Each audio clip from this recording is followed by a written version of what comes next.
Greetings, everyone, and welcome to another exciting edition of your favorite geeky podcast chat thingy, Saturday Night InSaNiTy. Woo. With Skinslip, Stoudman, Garbage Gamer, and me. I just want to die already. Don't die.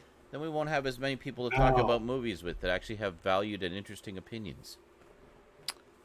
I want to die. Well, I don't want you to die, okay? I want freedom from this mortal coils. No. Hate it here. You Hate must everything about have to have it for 30 years. I thought you were going to say 30 days. I'm just like, what?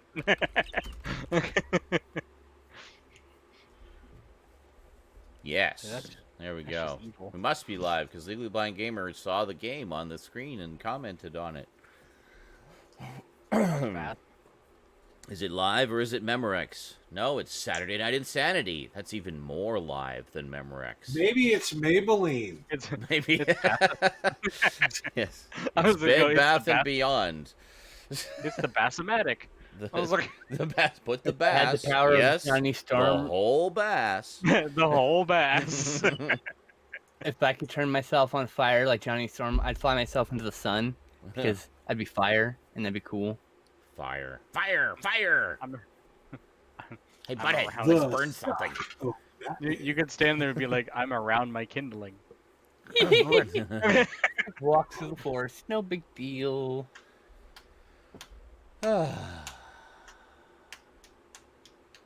Uh-oh, it's So- locked to 1080p. No, it isn't. I restarted like 5 times to make sure it wasn't. Just for you, Kerlatin. Just for you. I was Yeah, it's got all joking sources about for me. it. Yeah. I see all sources here. Yes. Yeah. Of course, I'm on good internet, so I've got I- 1080p 60. I literally always make sure of that before I even send the tweet. You I've see. watched him reload the stream like 7 times tonight, okay? Appreciate him. Yes. God's sake. The things I go through for you people. What do you mean, What do you you people, mean, you motherfucker? You people. What do you mean? You know who you people? are. You people. Why does it say it was people. Hold on a second. Let me reload here. Hashtag cancel Zaranyzerak. Hold on. It is usually Twitch's fault, yep. No, That is true. In I fact, see all the resolutions there. I just refreshed It was- and double checked. And... it's just a glitch. Yep. I'm sure if close and reloads, it'll fix itself. Exactly. Like magic. Control F5, Control F5, or Control R That's right. if you're on Chrome. Reload your page. Or Control F for fuck you. Well, Control F5, when you hold Control and you hit F5, it clears the cache for that page. So it basically reloads a new version of that page. That's why you. Correct. Yeah. No, not Alt F4, Chrome- Control F5. Chrome Control R is the same thing. See, just to in make case you're curious. to make sure you get all of the latest glitches and not those old glitches that are so passé. Precisely. I'm only made of old irrelevant glitches. glitches. So. I want the latest and greatest glitches, not this old stuff. Been there, done that. So my post title is "My geeky face is here to talk to you to the nerd talk dorky to the nerd receptacles in your face." Perfect. That's right, your nerd receptacles. Like Yes. Nerd. Bukkake your nerd receptacles with my Open dorky up your face. nerd receptacles, people. dorktastic, Let me in dorkerific, through your eye holes. dorkorama. God. It's not drama. I don't know about you, but I'm not that level of kinky. Uh-huh. It's just- I don't want I it don't in know the why, eye. but I just I was like, like, I only have one when she pink. said that. When she said that, it reminded me of the line from "So I Married an Axe-Murderer." Phil Hartman plays the security guard at Alcatraz, and Okay. he's telling the story of Machine Gun Kelly pissing into the inmate's ocular cavity. Oh Lord. Wow. I haven't seen that movie since the Nasty. drive-in when I saw it. That's nasty. I remember That's one of enjoying my it. favorite movies, yeah. It was like I think it was like Joe versus the Volcano and Death Becomes Her, which by the way was a great double bill. Oh fuck yeah! I could I see can't that. remember which one was newer. Whatever the newer movie was, the older movie was the paired up one. I just can't remember. I think Joe love I the, think uh, Joe vs. the Volcano is the newer one, maybe. I saw What? the Like a couple years.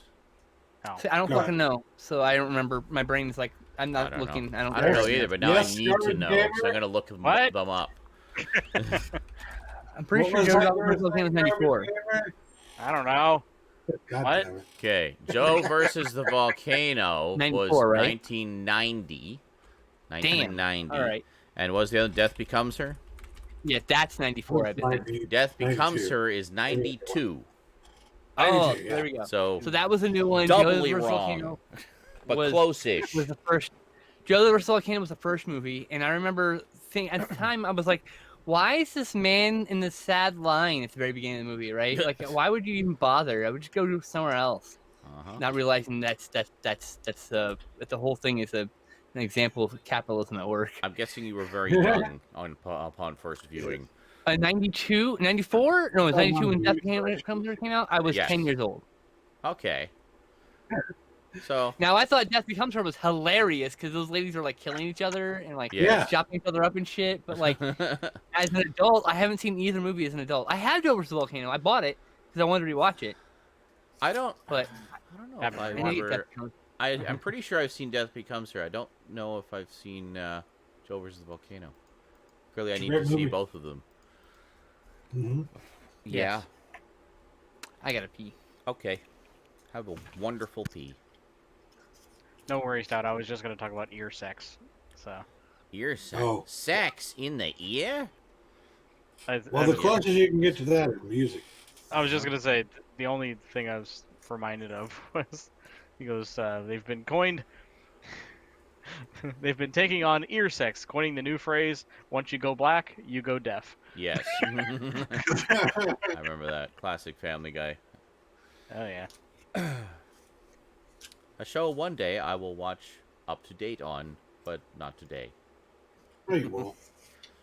Well, I'll just keep buying the DVDs as they come out.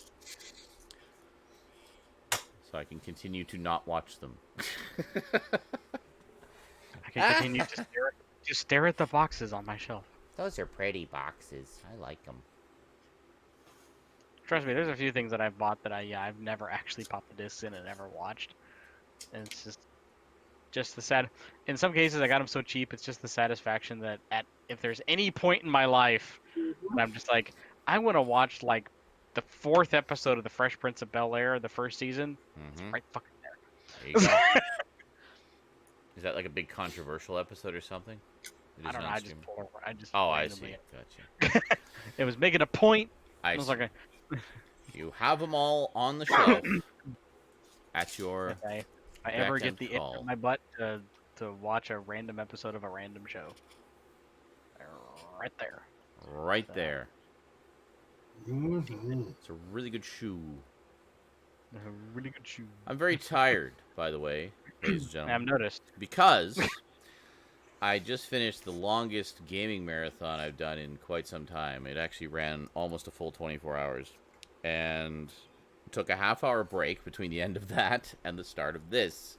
So, and I was up for about 5 hours before starting said marathon. So, I'm So enjoy Drunk Sean without any alcohol. coming into 30 hours I've been awake now, something like that.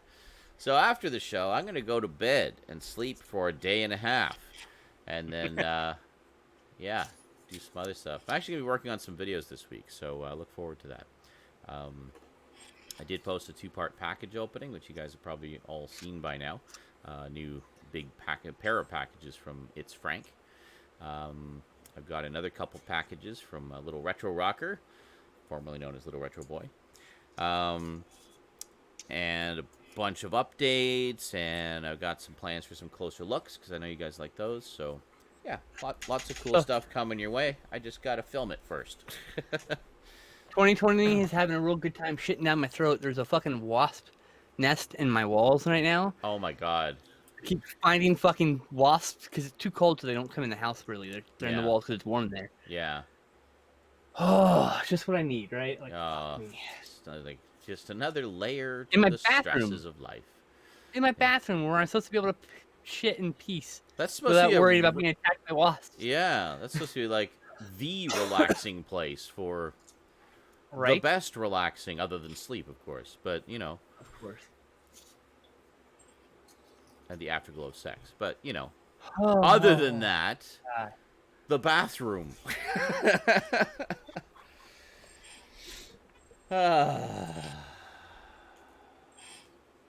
What's going on? Dunkle. Uncle, what's Uncle going on? Dunkle. Uncle. Be large, that's your new name. Uncle. Oh, I see. JL's hard Uncle drive Fit, died. Uncle Oh, Uncle. that's annoying. Luckily, the data is backed up. Well, there you go. See. Yeah. Well, I think that the most relaxing thing that I can do in my life is to take the new muscle relaxers the doctor gave me. Yay, drugs. Because I Thought it was take gonna be them like and then I need 2 of these Mhm. just to stay awake after taking them. What is that? Like an energy drink of some kind? It's basically half an energy drink, which is why I need 2 of them. Oh, okay. But like To equal every one. can has 70 milligrams of caffeine, which is roughly half of what a normal energy drink would have. Oh, Normally, this alone is good enough for just one of them, but yeah. holy crap! But these muscle relaxers really knock you out, eh? But Yeah, it's sparkling water though, so it doesn't have any calories in it. but the Very important few of them. but the important thing is hopefully you're feeling better and not in constant agony. Well, he's way more animated. You couldn't tell. Yes. Way What? more animated. I'm like, what do you mean? But to pass out, how animated can you No. be? Pass Just like You were stiff with pain before. yeah. Oh, that's yeah. true. Yeah. Now you're like laughing and moving Yeah. around Yeah. your chair. and Before you were like chillaxing this. and- How's it going, guys? Whoa. Oh shit! I don't have Steam open on the other thing. Hold on, let me just show you. The thing just came through here. Just give me a second Huh? here. From Major Motoko, just got some impromptu games sent our way. Let's just take a quick peek at what they are, since it just popped up. more on my- games. games. You never have to John pay for won't games. play. We Must be have. nice to never have to play for your games. Pay for them, huh? Huh? It is. Thank you for Fuck. acknowledging You that. fuck. I agree. It got is more than very one. nice. We got Darkfall, Lost Souls. It's the latest in the anthology from the people who made Until Dawn. Very, very cool. Can Z run Wait, Crisis while being scared by Lovecraftian horror as well as being psychologically scarred? I'm assuming that's what that meant to be. We'll see. I don't think that's the game you think it is. Oh, no, it isn't. That's the Man of Little Medan. Hope. Never is, mind. That's something else, but that sounds cool too. Let me see what it says. Yeah. Hold on. Travel to the old train station hotel, abandoned since 1947. Following the disappearances, unravel the mystery that binds this place by communicating with the ghosts of the long since dead, both in your time and theirs. Oh yeah. No, I remember reading about this one. That sounds very cool. I'm tired. My brain is mush, so forgive my inevitable errors. I had to look it up. The one you were thinking of is Little Hope. Little Hope, Yeah. yes. I know that Not one's the new coming one. out soon. I don't know when it's coming out, but it already came out. oh, it It already just came came out. Okay. Also, I think will say I I've might seen have it actually. I don't recall. I've Yeah. seen some people playing it, and it looks right up your alley. Nice. Well, I definitely look forward to Yeah, it. the previous games, for people who don't know, are Until Dawn and Man of Medan. Yes, I have I have those two, for sure. Oh yeah, you've done a playthrough of Until Dawn, didn't you? And Man of Medan. And started coughing. That's fun. In Oh, my good in my playthrough of Man of Medan, everybody died. So Yeah. That's perfect. success. What's hilarious? And Better this is success not than a this. again, one of our efforts, not a spoiler or anything, but at the very, very, very, very the first thing you see in Little Hope, he goes, "Now that you've survived Man of Medan." Uh-huh. Well then. Okay, I No, thought so. I seem to recall that. Like I said, brain is mush right now, so forgive the memory loss. Yeah, Major Dogo says he sent me the You second should game. play that next week. Maybe I will. Fuck yeah. Maybe I will. I'd like to get back into doing some regular scary game streams, which I think would be fun, because I've certainly got a pile of them that we need to play. Then we have Darkness Within 1, In Pursuit of Loth Nolder. Nolder. That's a bit of an awkward name to say. Explore disturbing corners of the human psyche. Delve into a dimension of nightmares, the occult, and a tense psychological world created in classic Lovecraftian style. As police detective Howard E. Loride, you are tasked to solve the murder of Clark Field, a wealthy man involved in the occult. Cool. I'm down for anything Lovecraftian. Bring it on. Those names, though, holy shit. Howard. I know. barely. Nolder. They barely hid the H.P. Lovecraft reference as Howard E. Yeah, I know, Something else. right? Oh, we're so clever. And then I'm trying to imagine somebody just had a fucking kid and they're just like, oh, he's beautiful. I think I'll name him Loth. You mean like loathe? No, without the E. It's just loath. It's completely different. I was gonna say it's like loaf, but without the F. So next up we have Darkness Within 2, The Dark Lineage Director's Cut Edition. I thought I was gonna say the darkening. The Darkness Within 2, the darkening darkens. More darker word. The darker word darkening. In the Dark Lineage, you retake the role of police detective Howard Loride, who's totally not based on H.P. Lovecraft, a man tormented by the paranormal happenings around him. Howard discovers that his... Oh, I put that back on, didn't I? God damn it. I'm like, wait, why do they... I'm looking at see. Did you hear that? Yes, I did. Thank you, JL. Thank you. Howard discovers that his own terrible gas pains, apparently, past has some connection to the madness that is about to swallow him yet again. Oh, cannot escape the madness. Darkness Within 2, now with burps. I was like... And then finally, last but most definitely not least, we have Crisis 3, the Digital Deluxe Edition.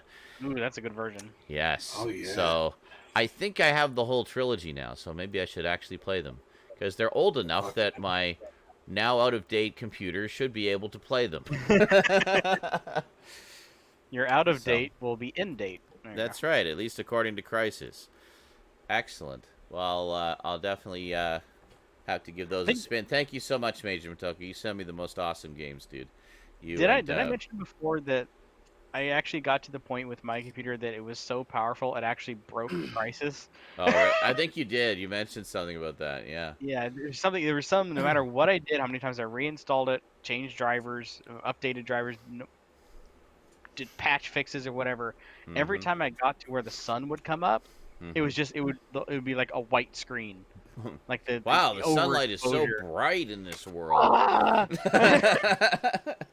So yeah, so I had to wait for the remaster. Free Shavakadu. It lives rent free in my head. Free Shavakadu. It lives there. And I will literally, no joke. I was literally just like yesterday. I don't remember what I was doing, something fucking mundane, and suddenly I just go, Free Shavakadu! Out of nowhere. What's that? I'm like, nothing, Yeah. Mom. It's the internet. Had to come out. I did that last week too. Like literally, as I was walking up the stairs away from people, I just went, "Free Shavakadu!" and there's no fucking Actually, a buddy of mine at That's work. why you are my friend right there. A buddy of mine at work finally, after all these years, discovered the farting waffle maker. Oh God. He's posted all over Facebook. He's like, "Look, this is really funny." I'm like, "Yeah, it's hilarious." It was also hilarious like 5 years ago, but that's besides the point.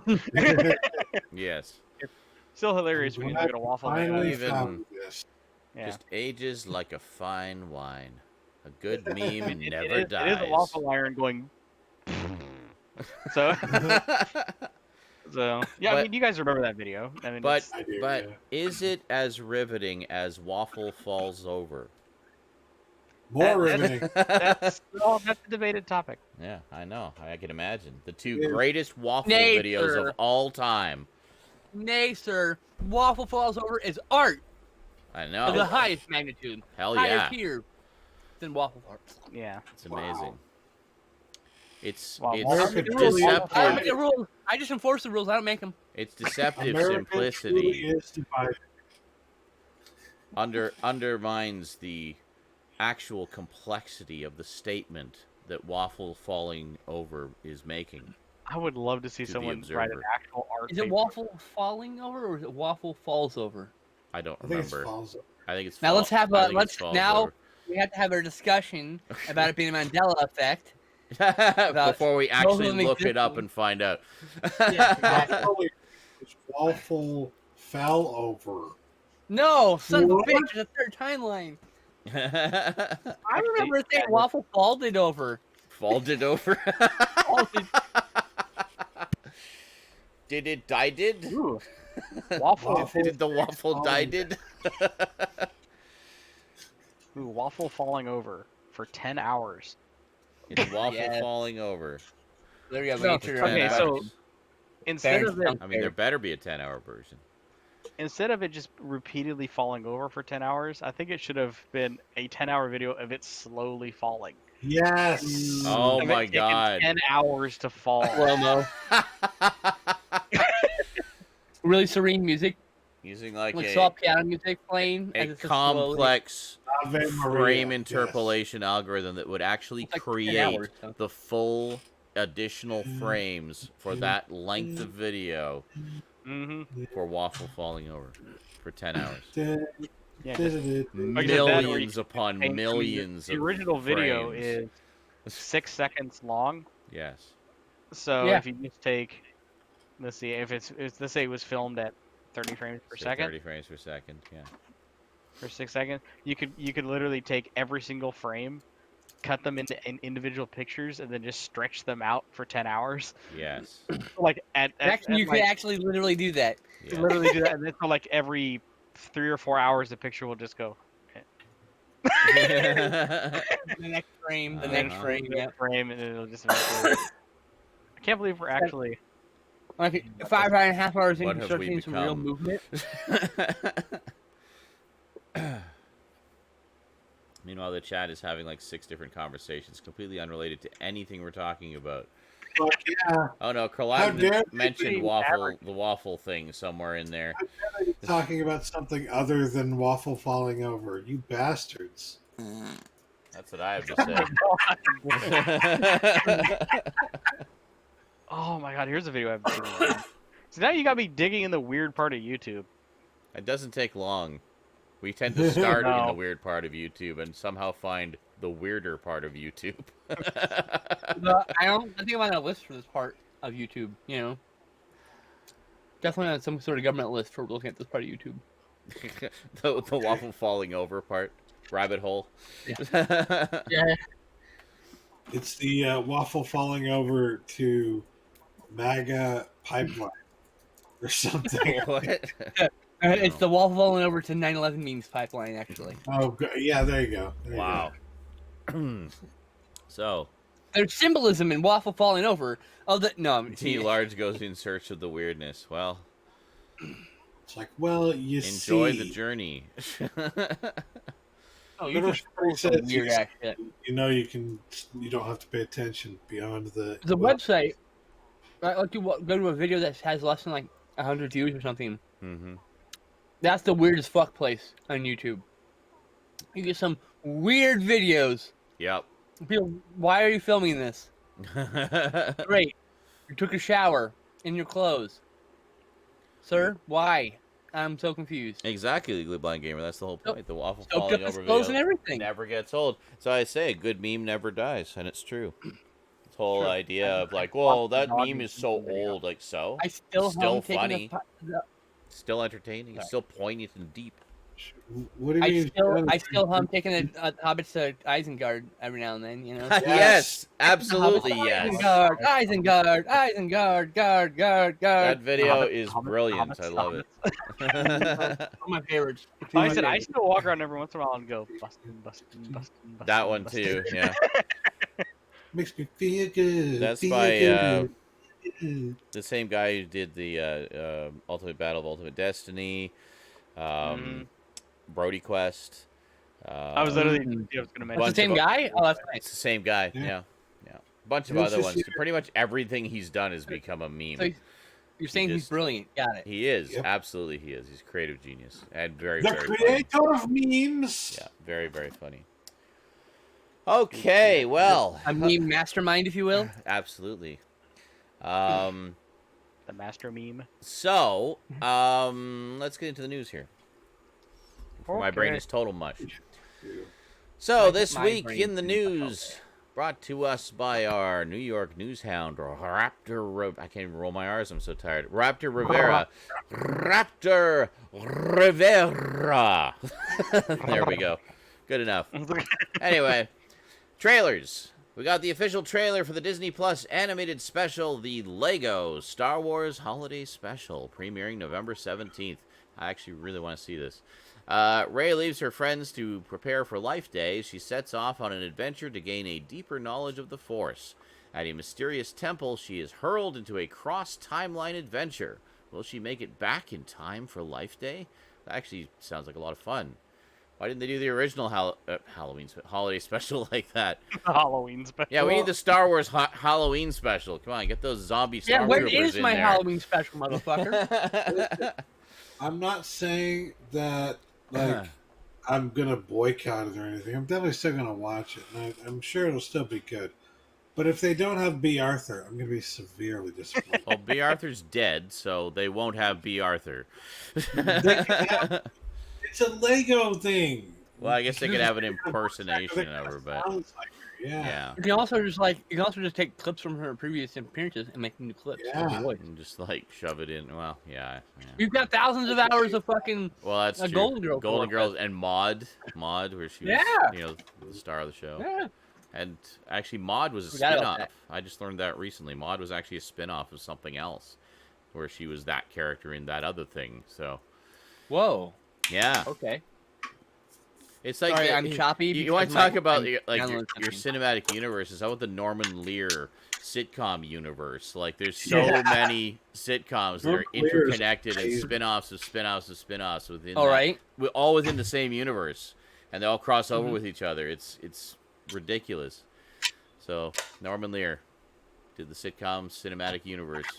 Recycle bin with you. Sitcom-matic universe? I don't know. Anyway. That's like it's in Cinematic Universe. I like that. It's just so That's funny. delightfully awkward. Well, I guess it's a I know, it's sitcom. It's great. supposed to be funny. It's really dumb, man. It's perfect. All in the Family. Thank you, Crimson Cross. Yeah, All in the Family spawned so many different... the Jeffersons came from All in the Family as well. Is another Mhm. big one. Oh, That one's famous, though. up. That what? Sorry. That is a famous connection, yeah. Absolutely, yeah. Yeah. Got the official trailer for the Shudder exclusive film Blood Vessel, streaming now. Somewhere in the North Atlantic, late 1945, a life raft adrift at sea, and in it, the survivors of a torpedoed hospital ship. With no food, water, or shelter, all seems lost, until an abandoned German minesweeper drifts ominously towards them, giving them one last chance at survival. Is it haunted? I'm guessing it's probably haunted because it's on Shudder or something like that. You only get one shot. Do not miss your chance. Ghost to sub. Go on the ghost sub. Yes. That's right. There you go. This opportunity comes once in a lifetime. I need to probably look into subscribing to Shudder one of these days because I'm really liking the looks Yes, of a lot of their you do. exclusive content that they're doing. There's some Looks great fucking really, stuff on really good. Yeah, they really. I haven't read it. Like, the thing is, I maybe watch 2 or 3 movies a month on Shudder, but Yeah, there are times when I'll go months without watching anything on Netflix, which I still pay for. yeah, same. So it's just like, at least I'm watching something at least once a month on Shudder, and it's less expensive. It's less expensive. Yeah. Yeah. Official trailer for the revenge thriller Girl. It was No, God! oh God, really? Hey. All at once. Let's have all the noises at once. I just wait for Jail's sound to stop Great. screaming at me. Thank you, Jail. And thank you, 007. Really appreciate that, dude. keeping the dream alive. Thank you, I don't know. I'm Douglas. tired. Thank you so much, dude. I really appreciate that. He's been streaming for like 25 hours. Like now. literally 25 hours. Not even making that up. It's ridiculous. 24 hours, excuse me. Yeah. Well, yeah, Anyway. and then one been awake longer than that. So, Yeah, always. something about a giant gorilla. Oh no, that's the next thing. The revenge Oh thriller. my god, are you really going to talk about that? It's Fuck not Christ, revenge okay. about a giant gorilla. It's called Girl. A young woman returns to her small hometown intent on killing her abusive father, only to discover someone murdered him the day before. Well, there's bitch, that was my kill. That's a catharsis block right there. As the I girl, would like show him like, oh well, my work's done. I'm gonna go home now. it's like, I'm not oh, gonna well, that was solve it. easy. See ya. Ow. Yeah, right. That actually makes it a lot easier. Thanks to whoever that was. I didn't have to do any of the hard work. Shit. As the girl searches for answers, she uncovers a family legacy more dangerous than she'd imagined. Starring Mickey Rourke and Bella Thorne in the leading role. Nice. That sounds interesting. Oh, Bella Thorne, right? I don't know who that is. I know who Mickey Rourke is, though, and I like Mickey Someone who Rourke, but- fucked over a lot of sex workers Oh, on OnlyFans with her bullshit. lovely. She like promised something, and then when she went to deliver, she didn't, and there was so many chargebacks that OnlyFans like changed the way they do payouts, and it hurt a lot of people, like I see. financially, because then like they were like normally gonna get the payment they were gonna get, instead was pushed back 3 weeks. Oh, so they You know, things like budgeted that. for it to come in at that time, as people do, Yeah. and live paycheck to paycheck. And But, they increased the fees and all Just a sorts of whole other bunch of shit, and it's just bullshit. like, yeah, yeah, there's a lot of bullshit there. that's unfortunate. Yeah. Anyways, other than that, I bet you the movie's actually pretty good. Probably is. Well, I mean, Mickey Rourke is fantastic. I love Mickey Rourke. Yeah. So, I'll see it just because he's in it. Official trailer for the giant gorilla trick flick. Fuck you, Raptor. Trick. Conga. Fuck you, Raptor, for putting this on the TNT. news. Apparently, Skinslip is not impressed with this one. Let's listen to the summary here. After becoming injected with a formula derived from an alien ship, alien giant gorillas, a lab gorilla escapes from his containment and befriends two young boys. Oh, what a heartwarming story. The alien formula causes the gorilla to grow to gargantuan size. Oh, King Kong ripoff. And rampage throughout the city, and the boys must find a way to save their simian friend before the army takes him down. This film was shot during the pandemic shutdown using the director's friends, fans, and stock footage. Okay, so Lovely. explain to us, Skinslip, why you hate this movie. I've never heard of it until now, but I'm curious. My browser is taking forever to load. Come on, Letterboxd. Come on! Okay. I hate it when sites do that. Conga, right? Is Conga TNT? Is that right? Conga TNT is what it. Conga Right, TNT yeah. with a K. I'm trying to. So Conga, Conga's from 1961. Okay. Yeah. From 1961. Mm-hmm. It's a really cheesy female ape tax film that's like, you know, a ripoff of King Kong with the Okay. suit actor. It's really fun. It's gotten a DVD a couple times. I don't think it's gotten a Blu-ray. Oh, it needs a Blu-ray, please. I may have gotten a Blu-ray recently. You know, my Actually, I favorite know that. one of that genre was What's up? Gorilla at Large. Did you ever see that one? Never heard of that one, actually. Oh, you got to see Gorilla at Large. It's I've heard great. of lots of them, but that's the one I haven't heard. It's great. It's good. Mighty Pei Kingman's my favorite. I think it might be Bob Burns in it, actually, now that I think about it. I'd have to look that up to verify. But anyway, sorry to interrupt. So Conga TNT's done by Asylum. Oh. So you know you're in for a treat. Or not Asylum, excuse me. It's by someone else. No, it's not Asylum. It's like Asylum level, excuse me. It's like one of those smaller companies gonna like Asylum. From the creative minds of Atlantic Rim. Yeah. God, yeah. I have that on Blu-ray. as a Atlantic package Rim. actually. They actually Why? did. It was part of a Yeah. Dice of Dracula fun pack. It was given to me, basically. I didn't I was ask gonna for say- it. I was gonna say you better not have fucking paid money for that. No! I've sat through that fucking movie sober. No! I am not ever watching that movie again if I can help it. Unfortunately, I probably have to watch it again. Anyway. Holy shit. Anyway. Anyway, so I just look. I'm just so tired, y'all. It's so like, can we can just make a good movie and stop Mockbusters and like rip-offs and tryhards and wannabes. Well, Yeah. like we were just talking stop about being so bad you're good. Stop it because you're not So- good. You're just bad. Yeah, we've talked about this before. Those types of movies that are trying to be the endearing cheesy B movie, rather than just being a cheesy B movie that people find themselves endeared to because of some aspect. Because it's trying to be something more. It's than trying it to be is. something. Yeah, exactly. Because it's trying to be something That's more. what's the endearing about it. You're like, yes, reach, little film, reach. You can do Okay. it. You know. So I just looked up Gorilla at Large. It was I think it was one of the first sort of guerrilla attacks type movies I'd seen. It's basically about a circus gorilla that is accused of murder, and it may or may not have been guilty of the murder. And the gorilla, it was not Bob Burns. Actually, it was played by George Barrows. So there you And go. it's not a giant gorilla movie. It's not a right? giant gorilla movie. No, it's just a circus. That's what you made me think it was. No, This no, was no. a giant gorilla movie, technically. Oh, maybe because Gorilla at Large, not large gorilla. It's just It's a large gorilla. It's a gorilla at Well, large.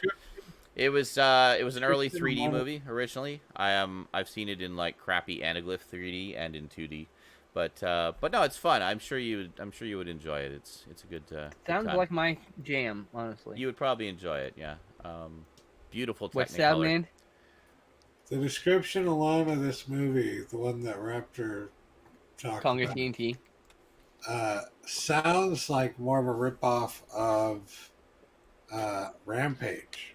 It is 100% a rip-off the Rampage plot, but also not good.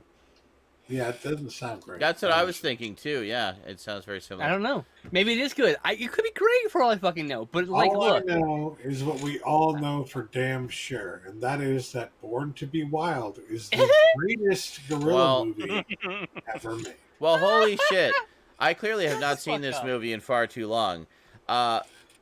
Sorry, get back to Gorilla at Large for a sec. We're talking more about these other movies than the one in the news item. That's fine. I'm cool with that.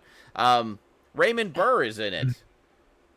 oh, that's cool. There you go. As is Lee Marvin and Lee J. Cobb and Anne Bancroft. So, lots So, of character actors. Yes, Got lots of character actors. And the it. Wait, I guy, don't know. I think Anne Bancroft, is she a character actor? I think maybe she she's is more a little, better than that. little higher tier, yeah. Yeah. But yeah, no. I'm like, I don't know. This might be insulting to Anne Bancroft. I apologize. But, like, talking But- with everyone else. She's clearly, whatever. Whatever. Sorry, I guess I'm an Anne Bancroft apologist. How dare you?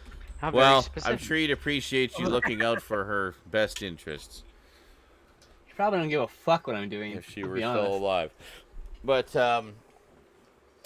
okay, Is next. she dead? Really? Fuck. Probably. I just assume everybody from the 50s You're is just gonna dead by assume now. everyone's dead at this point. That's the kind of year we're in. old Yeah. movies. At this point, they're dead, right? Old Oh, no, they're actors, alive. they're probably dead. William I'm Shatner's still happy- alive? Wow. William Like, Shatner. damn. Well, Yeah. he's kind of an exception. He's not the rule. He's yeah.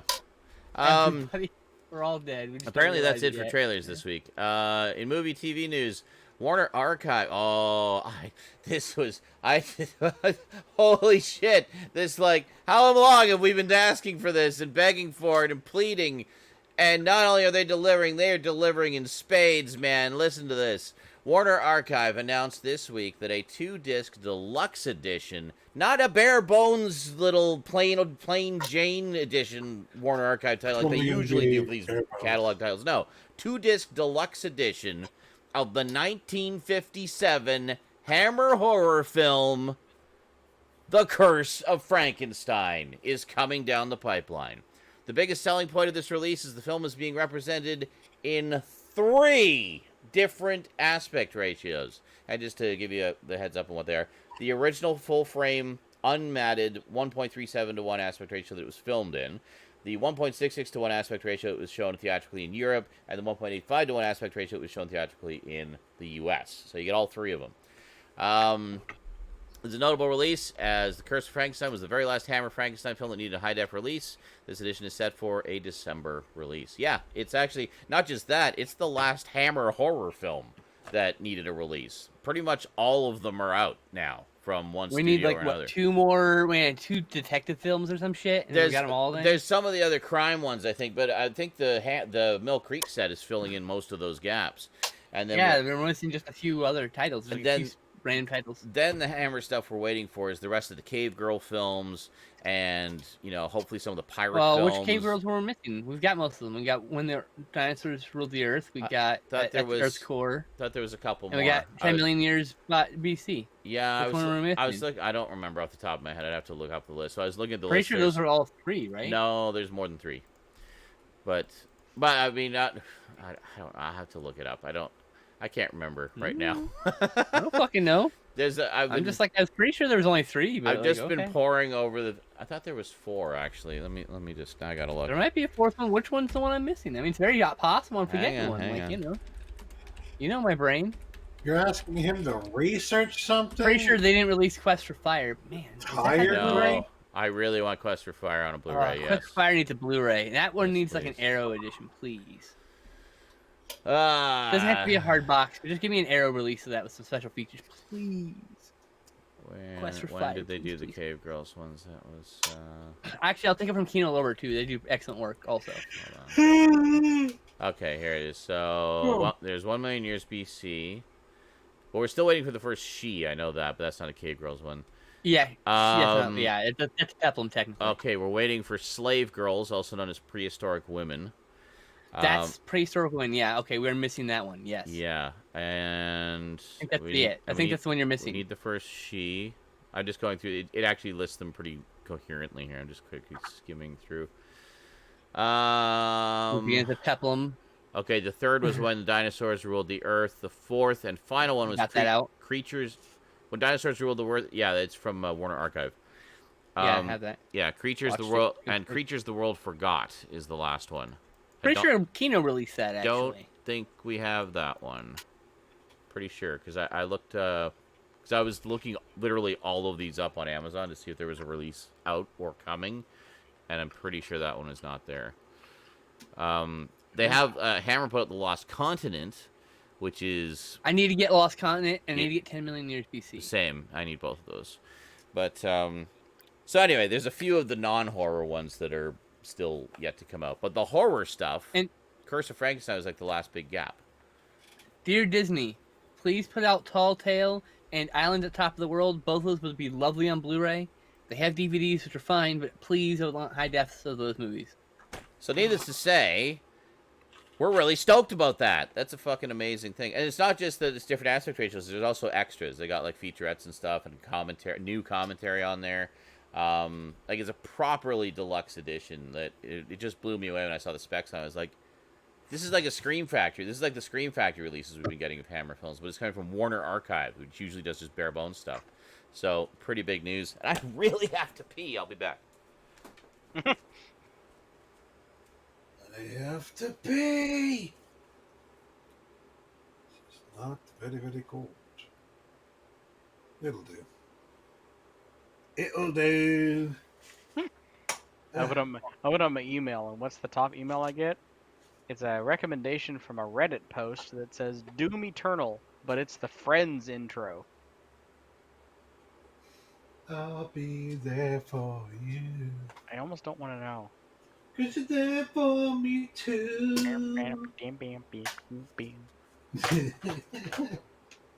Taylor, oh god, no. I have miniature cans of 7-Up. Mini.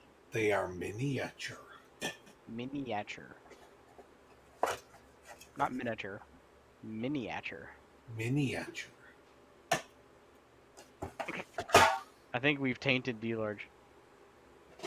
Okay. I can live with that. I don't know if he can, but I can.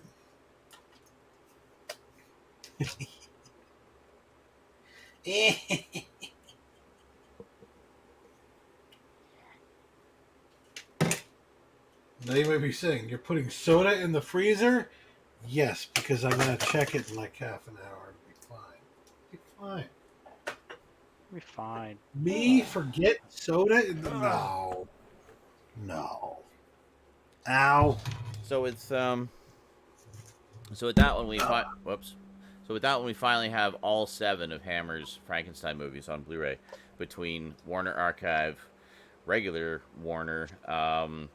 Scream Factory, and Mill Creek. So they're kind of all over the place in terms of who released them, but at least we have them all. So, yeah. I'm since you've been gone, I've been slowly driving D-Large nuts. Excellent. Currently. I see. Friends. I like Friends. Friends is good. I mentioned that I opened up my email and I mentioned that I got an email about a Reddit post that said Doom Eternal, but it's the Friends intro, is what it says. And he just goes, "Oh God, I hate Friends. It's in my head."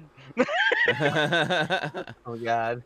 I imagine it from like the Being John Malkovich scene. It's in my head. Okie dokie. So moving right along.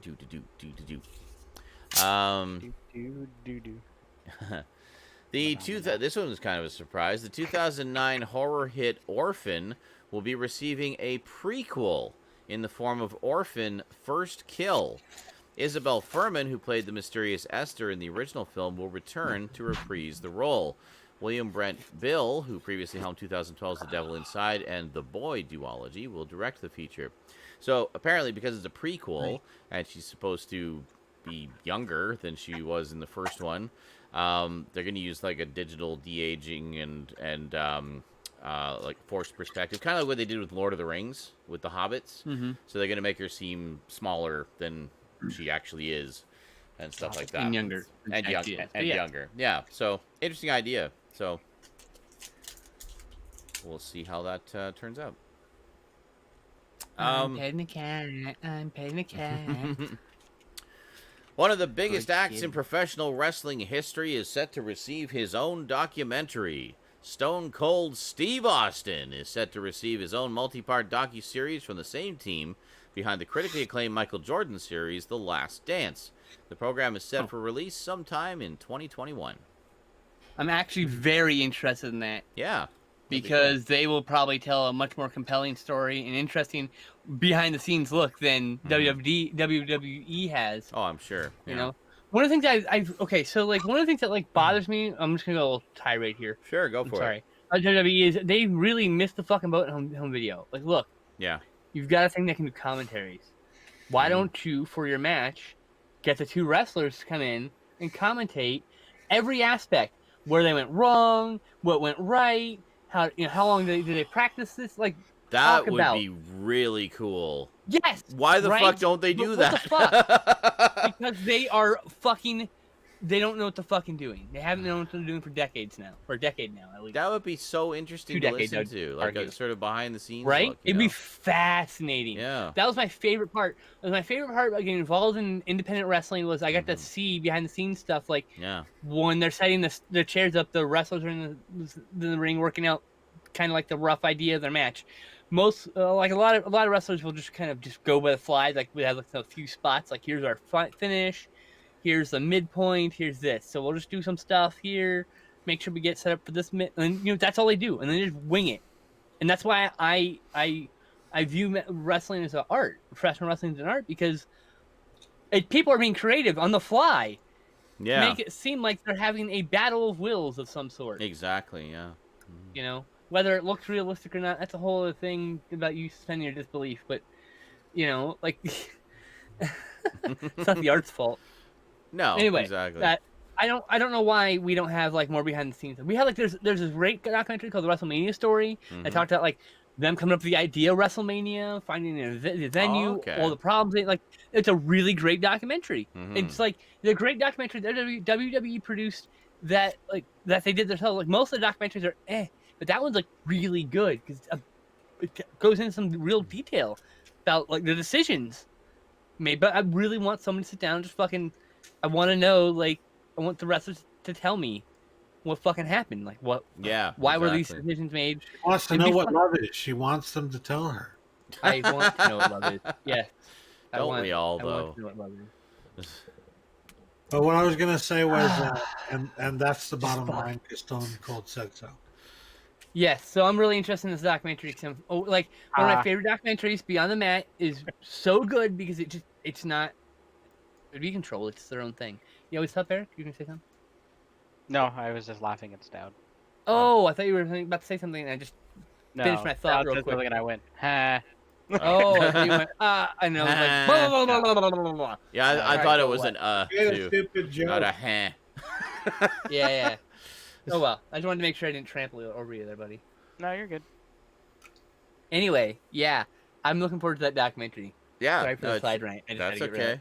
No, I think that idea is a really good one, and as you say, There's- it would be really fast. Like even as someone who's not particularly a wrestling fan, I would find something like that really interesting, and that might be something I, even as a non-wrestling fan, might be compelled to buy to get that insight. And would be really interested in listening to like the interviews because like yeah, there's a guy Chris Van Fleet and there's a bunch of other companies that do interviews with wrestlers, and they just talk about behind the scenes stuff. And like they actually have them watching the matches and talking about it. So but it's I'm like, literally they're that. just, WWE's like literally just giving the money to someone else yeah, and not doing it in house with their own fucking art people who work for them at the time. yeah.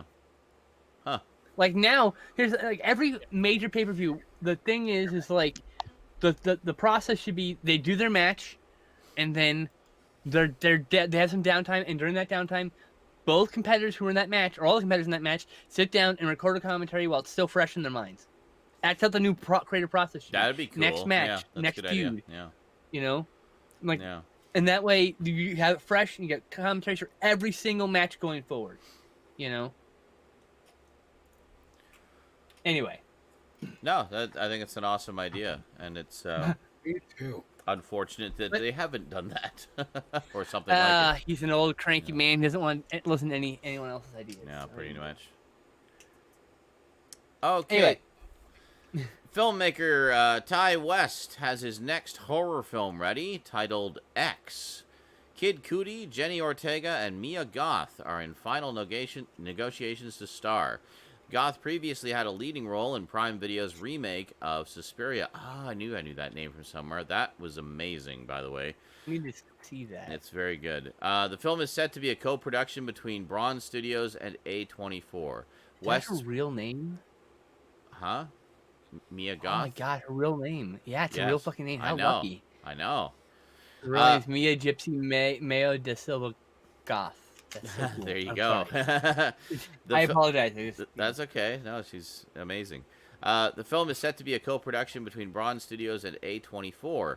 West's previous features include 2011's The Innkeepers and 2013's The Sacrament. There you go. Very cool. Ooh, Sacrament. And House of the Devil. Let's not forget And that. Oh, yeah. House of the Devil. Okay. Sean, if you haven't seen The Sacrament, I highly recommend it. It's a found footage film Okay. aiming for your heart, directly for your heart. Hell yeah. You're gonna love it. I love it. I want Oh, to buy yeah. it. It's one of the movies on my You watch had list. me at Ty West. That's all you had to say. That's all you had. Found footage. I clearly need to explore his work. I don't think I've seen any of his films. His but, movies are sounds pretty good. interesting. Not Yeah. gonna lie. Even the one I don't like, which is The Innkeepers, I don't even hate. I just don't like the ending. Okay. Like, it's not a bad movie. I'm like, that was annoying, but okay. The rest of the movie's great. I need to rewatch it though. To Yeah. be fair. Well, as we've Only saw it often one said, time. it's good to reevaluate movies from time to time. Approach them I with mean, a fresh Stout perspective. watched it in 2014. Oh wow. That's how long ago we watched. It's from Project Flicks. The cast of AMC's The Walking Dead just got a little bit bigger, as actor Hilary Burton has nabbed a guest starring role as Negan's wife, Lucille. In reality, Burton is the wife of Jeffrey Dean Morgan, who plays Negan on the show. Well, there you go. Hey, A bit of art imitates life. hey, nepotism. No, okay. Isn't kidding. that show over? I could have sworn they announced Nepotism. the show was fucking over. Huh? How is the show growing? Well, If it's over? growing for its last handful of episodes, I guess. I don't know. got a whole season that's gonna be spread out across 2 years Yeah. left to film. Yeah, So she's in that. Chill. yeah. They have some characters to kill. It's okay. They got some characters to kill, some backstories to, finish off, and, And leave some plot threads hanging to spite us. Fuckers. Exactly, of I course. swear, every good drama series or supernatural anything that lasts more than 10 seasons or around 10 seasons Mhm. ends up becoming a fucking soap opera. Every single one of them. They're all soap operas. Well, they're Super literally Now, all soap the opera. biggest fucking Well, soap Well, hold on. Now they've always been soap operas. What is a soap opera though? It is a serialized long form story.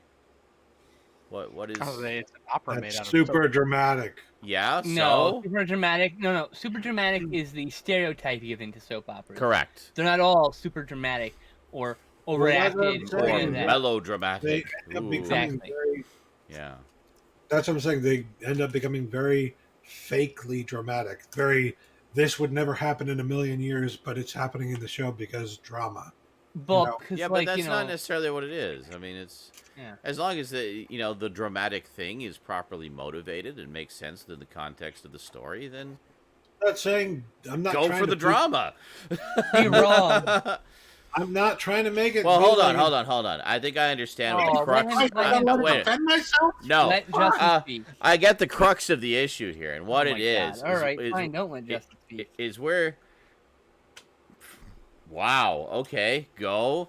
He was talking before you, and you interrupted him. Okay. I was gonna make a little joke, and we were all gonna have a little laugh. But anyway, let's move on. What were you gonna say, Justin? I'm sorry, I wasn't trying to interrupt you. I was just trying to be a dick. I was expecting. But anyway, I don't even remember. I was just trying to defend my point and be like, I'm not trying to say that it's not okay for them to do that. I'm just saying, like, I had a discussion with my family. My nieces love Supernatural. Mhm. I like Supernatural. I don't have a problem with the fact that Supernatural kind of went off into all these different fucking areas. I think it's cool. I think it's fucking awesome. Also, though, as they were trying to describe to me what happened in the last like 4 or 5 seasons, and they had to go off on all these different fucking tangents about all these multiple fucking threads of things that had happened, and all these new characters I didn't even know about, and how like there's shit happens that makes no fucking sense. If you've seen, we ended off in like the 9th or 10th season or something like that, right? Season. No. We're about 7 Right. episodes in, I think. And they were talking about what happened in like one of the most recent seasons, and I'm just like, how the fuck does this connect to this? How did that happen? If something happened in like the 2nd or 3rd season, that would make that impossible. What the fuck is going on? Where the fuck is this fucking thread line? And that's when it hit me. This is a fucking soap opera.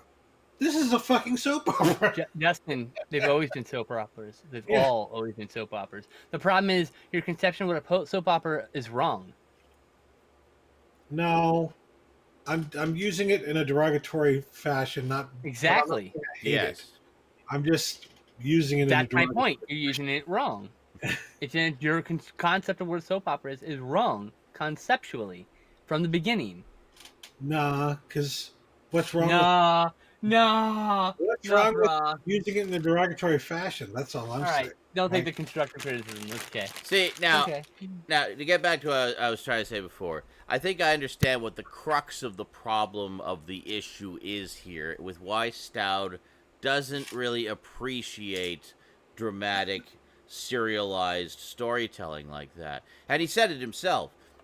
It's too emotional. Being a soulless, emotionless ginger, he just can't understand the concept or appreciate how people like us who have emotions and souls do appreciate such things. But what can I I say? mean, We can't is fault the unrealistic. man for his nature. realistic We to still me, love right? him anyway.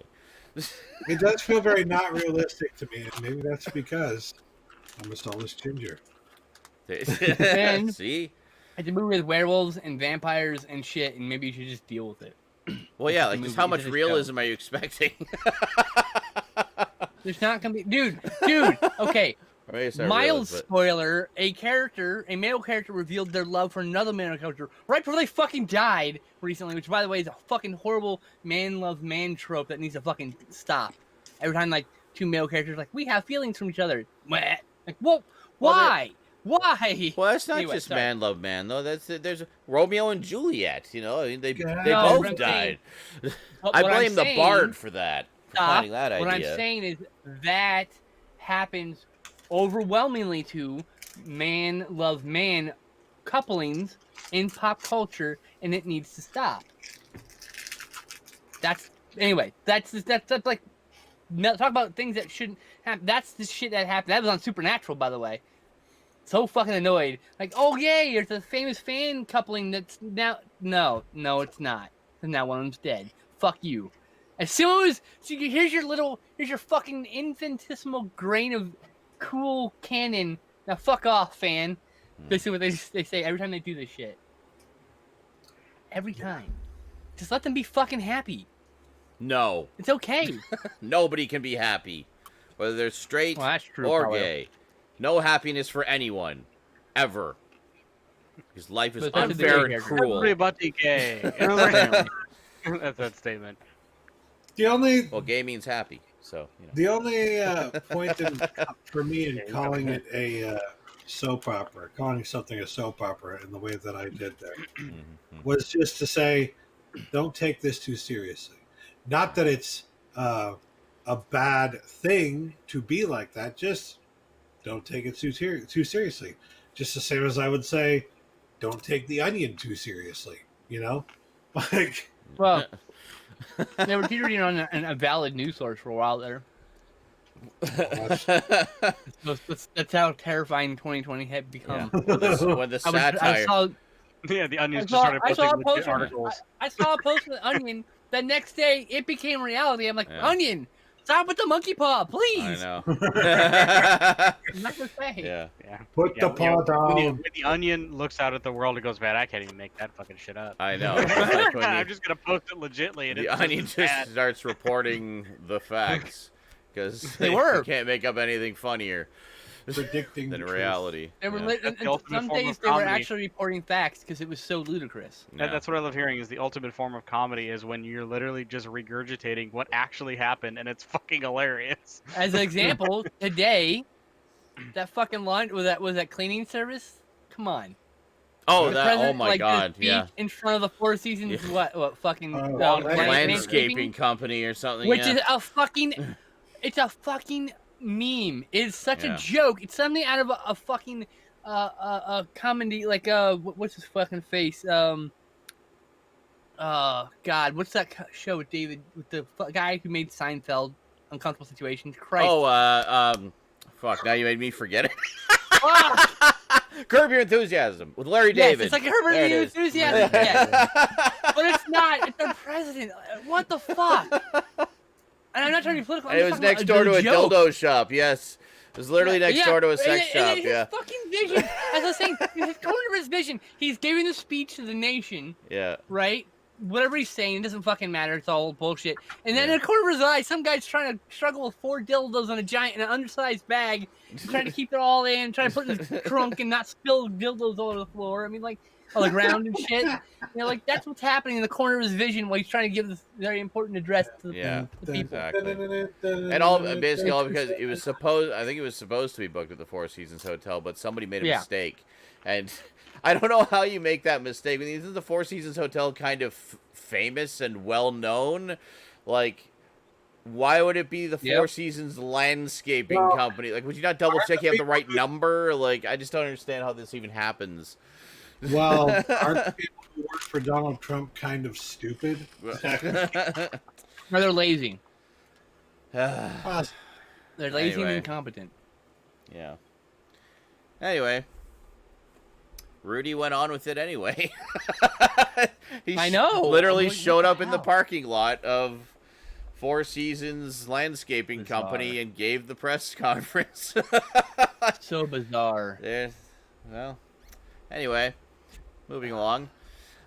Comedian and actor Jim Gaffigan has joined the second season of CW's Stargirl. He will voice the CGI character of Thunderbolt, a magical, electrical, fun-loving, wish-granting pink imp from the mysterious land of Bodnesia.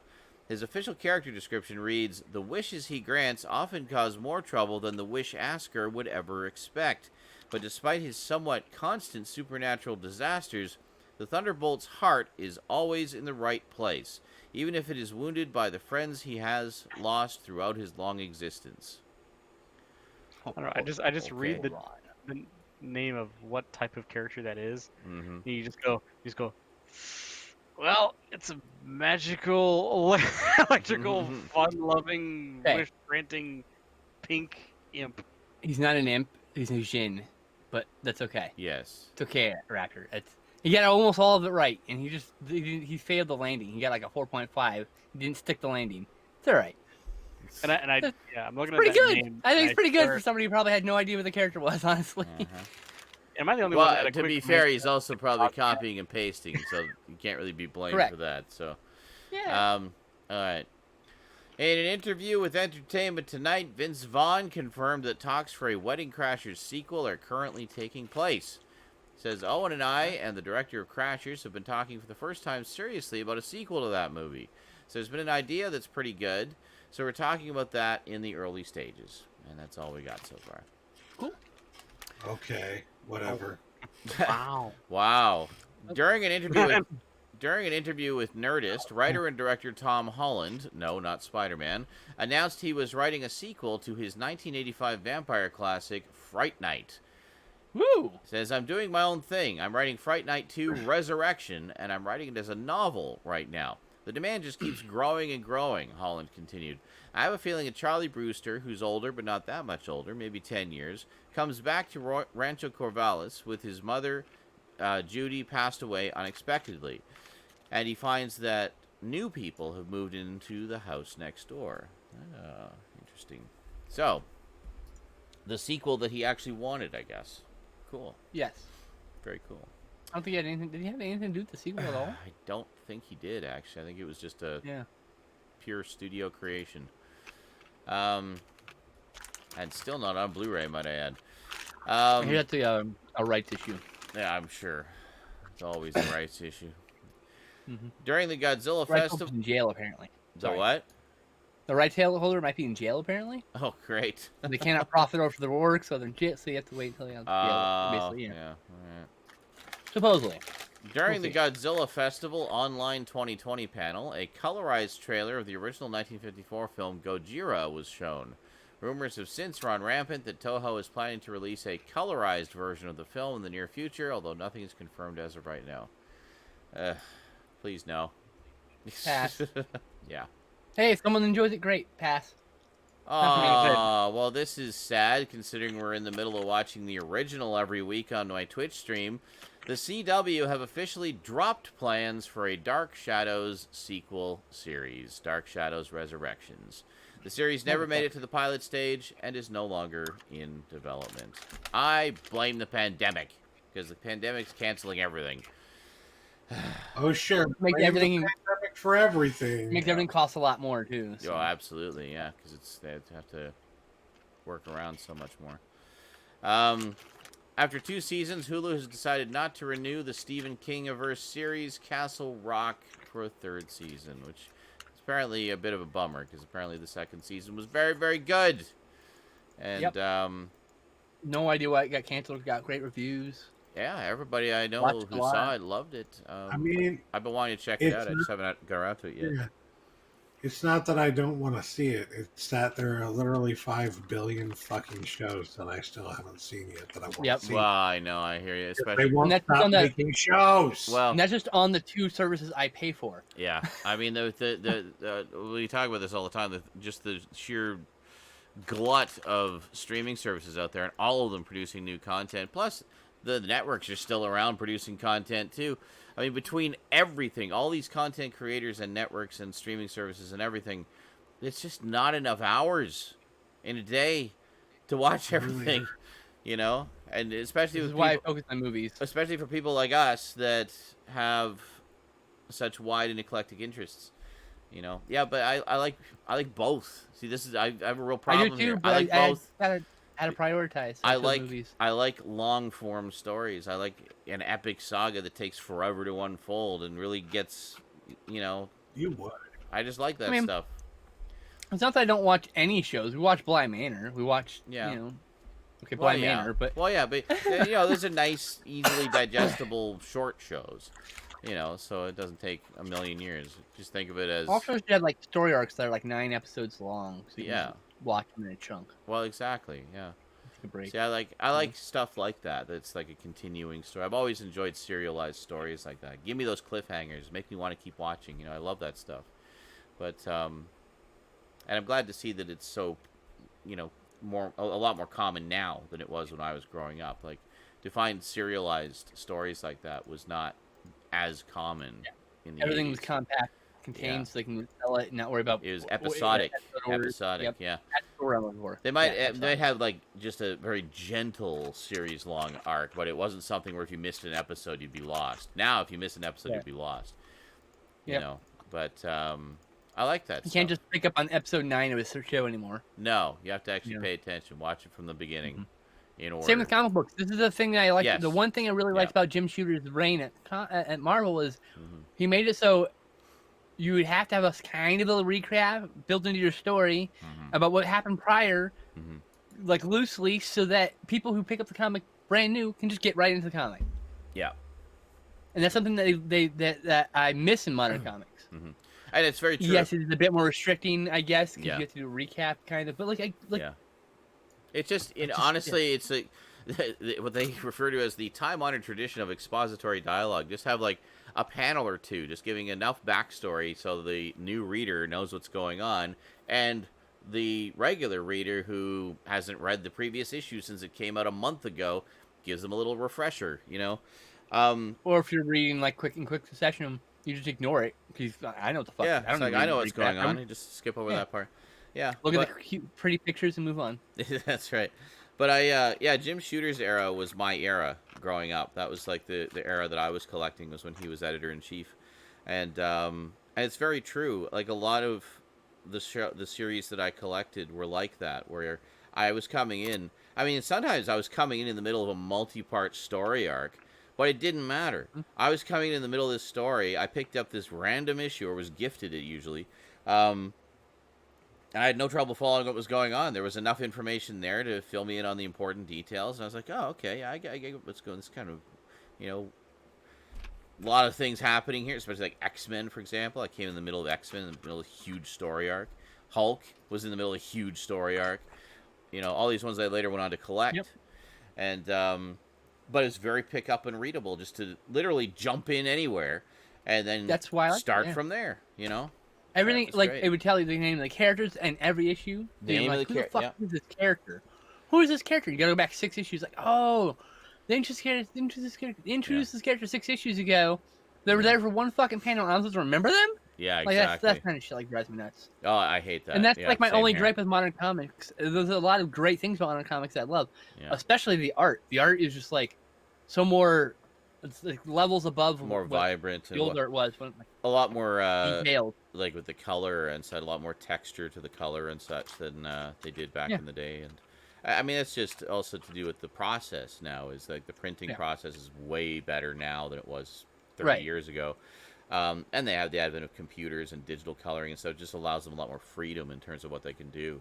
Effects and stuff that you can't really do very easily. Yeah, like almost like lighting effects essentially, or like pulling focus effects, which I've seen in a lot of comics. Which or they'll have really clever. I've seen people where they have like a 3D model as one of the characters or whatever. Yeah, so there's some really you can't really do that clever. Unless you have a computer. Yeah, like there's some really clever stuff out there now that just was not possible back in the 80s. Yeah. So anyway, the hell were we even talking about? Oh yeah, Castle Rock got canceled. Anyway. In the chat, Manager Motoko said, "Here's why Castle Rock was canceled. Oh, okay. When Hulu made the decision to end Castle Rock after season 2, it was not based on reviews or viewership. Instead, it was based on the fact that they had always intended to conclude the series after Annie Wilkes' story. This was due to an array of factors, one of which includes a major shift of the company and interest at HBO Max." That's hold on. All that's bullshit. Until you hear is one of which includes a major shift of company interest, aka the boss who okayed this is no longer there. Yeah. And the new guy said, "Fuck all that old dude's projects," and canceled them all. Yeah. Welcome to Studio Systems. Yeah, it was kind of like how Swamp Thing got axed basically before it was even aired, because the whole HBO Max thing, the DC Universe was just in the process of happening, and then all the management changed. And they decided to shift it all over to HBO Max, and Swamp Thing was just one of the casualties of that. You know, Which is just it wasn't anything to do with the North Carolina tax benefit like everybody seems to think it was. That was literally one guy on Yahoo posted a thing about that, and everybody took it as gospel. No. and he said it could be. Yeah. He was People are really speculating, bad at research. Yeah, we theorizing. speculated. You know, Yeah. you know, like the guy Based Game on some Theory information. who does the YouTube videos about theories about But backstories that's and just a subtext of theory. games. And none of those are theories, by the way. It's the same Not thing. even that. None of those are theories. None of that is a theory. Take that out. No. You're not a theory. Ruin the idea what a theory. Like, You that's are not a a theory. reality. You got stoned and came up with an idea. That's not a theory. Yeah. I like Game Theory, Fun by the way. show. There's Um, nothing wrong with the show. I just the fact they call that's the theory. Like it's not a theory. It's just like it's a pedantic brain screaming. It's not a theory every time. Deal with it. It's a theory. but they're I don't watch the show. they're interesting subjects on that show. Yes. I watch. Absolutely. I watch them. Rosie really likes them actually. I've seen a But- few episodes. Yeah. I'm Yeah, it's it's good. fine. It's good stuff. Anyway, Just take the call it theory. wow. Semantics, pedantics. Anyway, Well, it's a cinema sins kind of situation, but yeah. I don't wanna get except, into it. It's Except not Game Theory is good. yes, that's why I said I didn't want to get into it. Yeah, exactly. Anyway.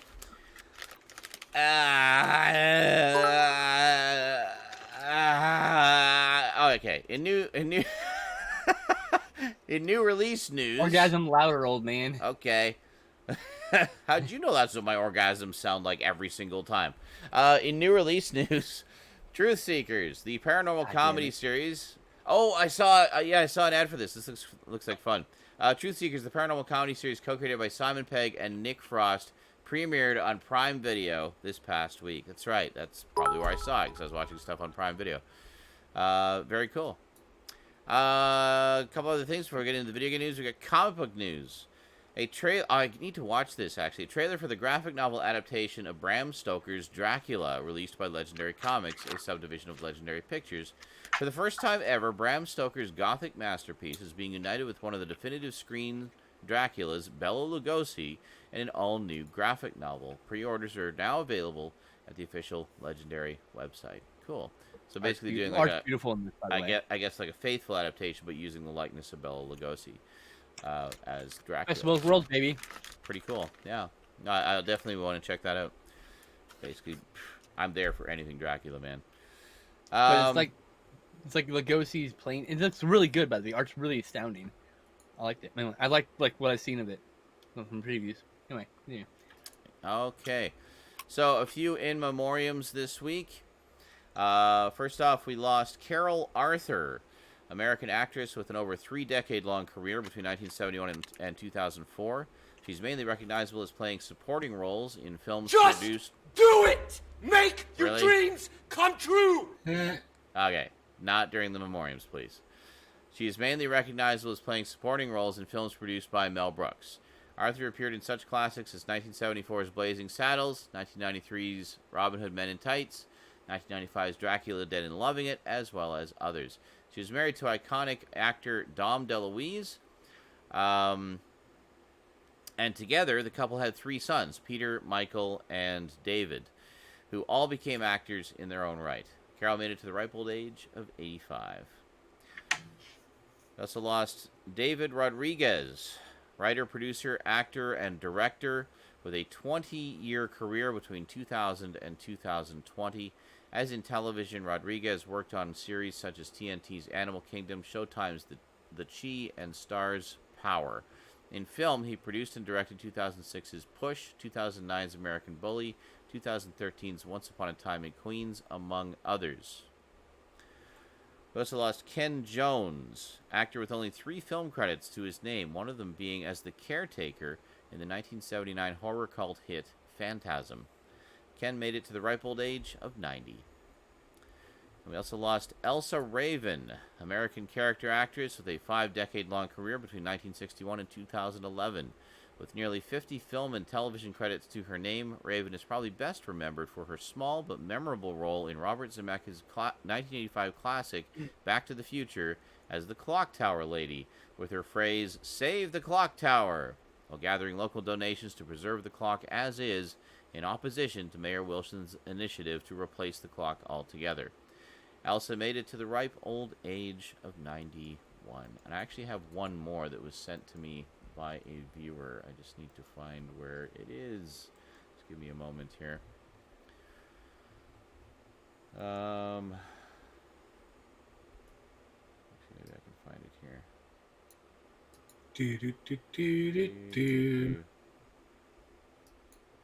My God, why does it have to be a day that someone likes 1 million of my photos? Because fuck you. Don't like so much of my stuff. God. Alright, no, it's got to be in here, I think. I never know where to find shit on Facebook. It's so all over the place. You're here so it is. all. Here it is. I found it.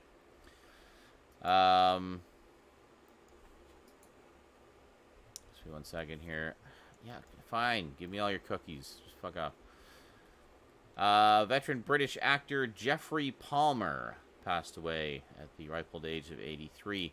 Palmer was notable for his appearances in The Fall and Rise of Reginald Perrin, As Time Goes By, and Butterflies. His other credits include Fawlty Towers, Doctor Who, and the James Bond film Tomorrow Never Dies. Palmer was made an OBE in 2004 for his services to drama, and yeah, and basically tributes from actors and his representation as to you know, what a beloved actor he was. But I remember him in a lot of different things. Certainly from Fawlty Towers, where I think he was. God, I can picture him, his character. It's been so long since I've watched Fawlty Towers. But anyway, I remember him from that, and then he was in, I think, 2 stories of classic Doctor Who as well. So of course I remember him from that too. And actually, I also remember seeing The Fall and Rise of Reginald Perrin back on PBS in the 80s, and I thought it was quite a funny show. So yeah, always sad to lose one of the British greats, especially ones that you remember growing up with. And that is it for the obits this week.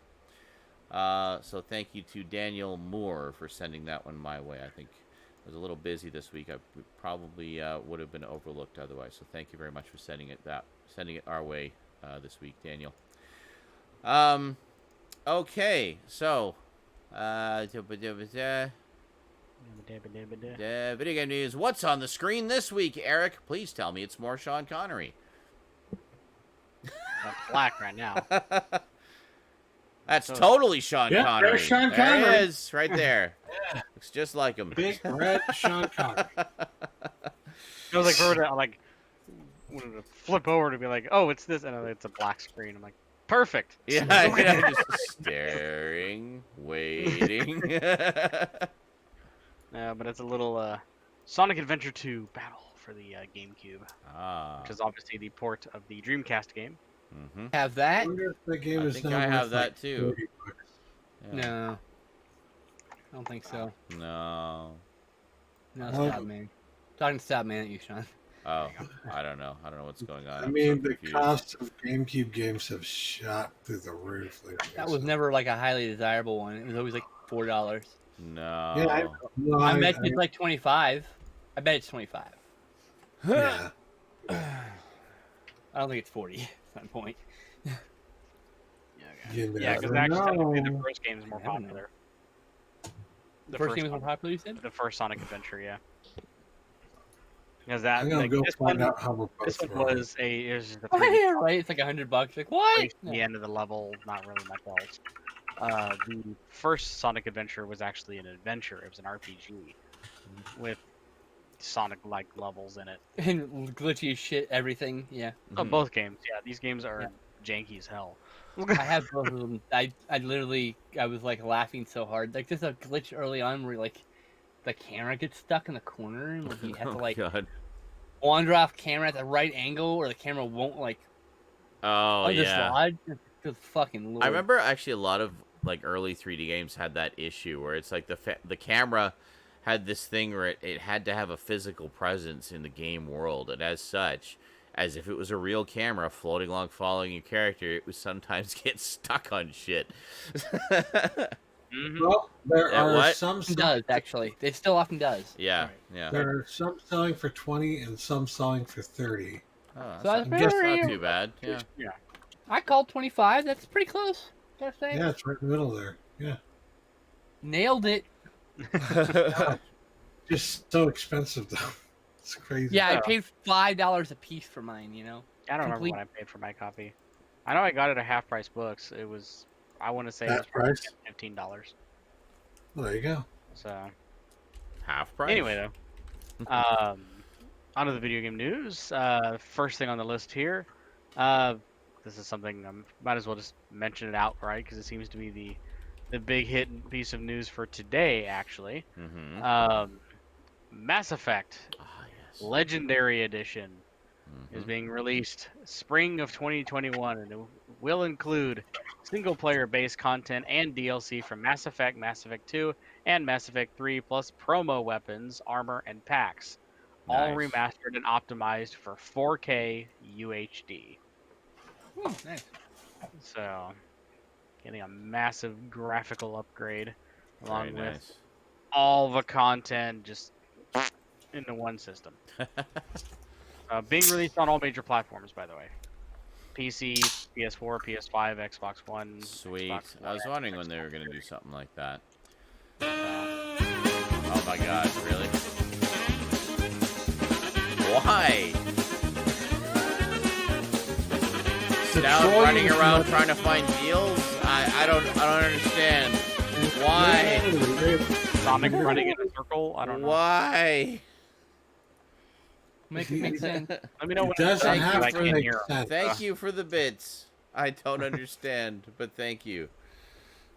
Anyway, though, next bit of news here. So yeah, that's coming spring 2021, by the way. Okay.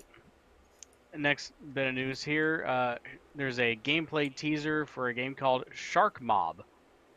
Okay. It is a action vampiric hack and slash game set in Vampire the Masquerade's universe. Ah, okay. Coming out second half Oh. of 2021. That's all we know. Lovely. Is that not a good thing? It's a battle royale game. I have no interest. Oh It's not my Battle god. Royale. Who said it was Battle Royale? Okay. Like, where did I Don't say? worry about it. Well, just No, you didn't explain. say I it. don't- Anyway, don't worry about it. I'll have opinions tonight. It's like a top-down. Every time I get an opinion, I have an opinion. I just get like shit for it. So. Well, it's fine. no, I don't understand. Every What? time. No, Every we're wondering. fucking time. We're wondering where. I don't Battle You get it. Royale- haven't said anything. I'm asking what you're talking about. All right. I haven't even Hey, heard of this asking about your game. opinion. No, Is this it a literally- Battle Royale game? I don't know. I'm not. Yes, it's got battle royale aspects to it, and it's like, why? It makes no sense for vampire at all. I think. Hold on. I don't care about this. I'm not a big person into this kind of game, anyways. But yeah, I am the neutral. Well, what are the fucking people from Futurama? The neutral people.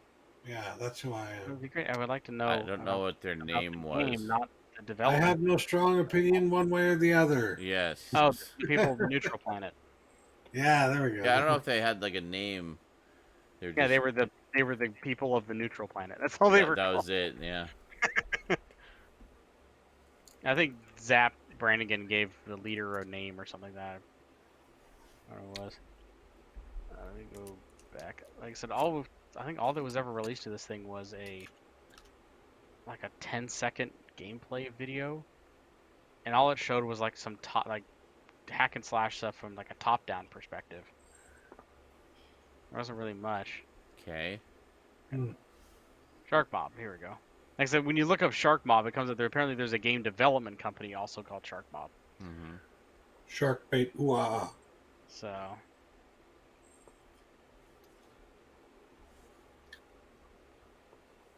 And there really isn't.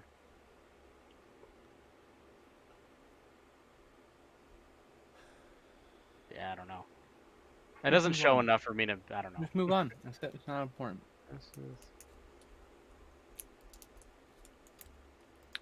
Well, the reason I was asking is because I've taken a renewed interest in Vampire the Masquerade because of the renewal of the franchise.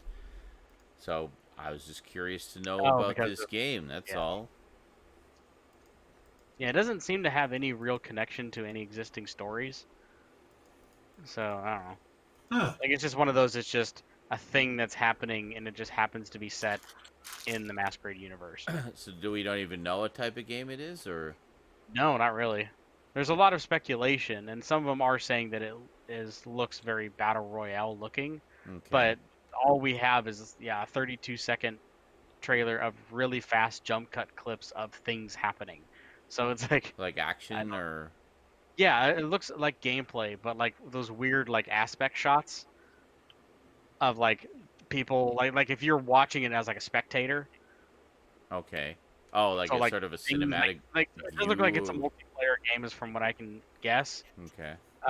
But I mean, I can see like some kind of MMO or something like that. Yeah, that's what I don't know.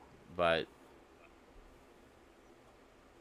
yeah, so a lot of people are saying it's at the moment it looks like a single player prototype, like it's some kind of they're just tossing shit around. All right. I said I don't know. That's well, I'm really curious to see what they're doing because they put out. I'm kind of curious. They put out like some visual novels. They've got like some kind of big RPG coming out. By the way, visual novels. Are yeah, really the visual great, novels look amazing from what I've seen. I've got one of them. So I mean, I'm just curious because I love the franchise and I want to see what they're doing with it. That's all. Yeah. So anyway, yeah. Well, I guess hopefully soon we'll hear more about it. It's not coming out till the second half of 2021, so there's a bit of a time gap there. Plenty of time. So next bit here, the recently released game Ghost Runner is getting a release on the Nintendo Switch on November 10th, so in 2 days. What's that game? Ghost Runner, that's the think of it kind of like Mirror's Edge, but you're a ninja with a sword. Oh, okay. I've been thinking about people. Say what? You actually hurt people in this one? Oh yeah. Oh yeah. Oh yeah. Instead of stun them awkwardly with your foot. And it's like, I've never ever. I just want to mention this now. I've never liked the hand-to-hand combat in Mirror's Edge. It felt so disconnected from the player. Oh yeah. Like as someone playing, like I always liked the fluid motion of the character, like doing the parkour and that kind of stuff. But when you had to fight enemies, it was so. I'd always complained about games that have too much animation per a button press. Instead of pushing a button and your character punches, it's always you push the button and the character gets up, ready, and then does a punch. Yeah, it's like a 5-second fucking animation for the person doing a punch. It's like, good lord. And that's what Mirror's Edge is. Just combat. punch him in the face already. Like it feels like I'm pushing a bunch of buttons, but like the character on screen is doing its own thing. Like I'm giving suggestions of what it should be doing, and not. So like a Dark Souls games then, where it takes literally 10 minutes to get up. No, I'm just kidding. Oh yeah, or yeah, when you swing the giant sword and it just goes. That reminds me of there's a part in Silent Hill 2 where you get you can get Pyramid Head's giant knife, and anytime you want to swing it, he's like. It's like he has to kind of balance and then find the right leverage to flip the knife over. But it looks like it's already become Ghost Runner's already become like one of those games in the speedrun community. Because again, it's one of those you can like master and just like breeze through the game ridiculously quickly. Mm-hmm. And yeah, the people are seeing how fast they can do it. So I see. But yeah, it's coming to Switch. I'm gonna guess because the game was advertised as a big graphical powerhouse of a game, along with its blistering speed, it's gonna be one of those Switch games that runs off of you're gonna be streaming the game, not actually playing the game natively. Oh, one of those things. There's a couple of games on the Switch that do that. Yeah. So I have a feeling that's what it's going to be. So Okie dokie. no thanks. I'll just get the PC version. Or one of the other consoles. Or it doesn't Yeah. stream. Yeah, just one that actually has the native horsepower to play it. Yeah. Just a thought, you I know. want to switch so bad. So actually, I actually have more Arcade 1-Up news than I do most of anything else. Ah. Because they did some announcements this week, and holy shit. They did the thing. First bit of 1-Up news here is the Star Wars and Marvel pinball machines went up for pre-order and are now Okay. officially available. And they did a full spec sheet of showing what games are coming on it, and also how like the systems are built and what's all being built into the system. The big disconnect that a lot of people are having is the fact that it's not playing like digital versions. It's not using like Pinball Arcade or something like that that does digital versions of real pinball machines. They got a contract with Zen Pinball, so they're going to be the Zen machines. Okay.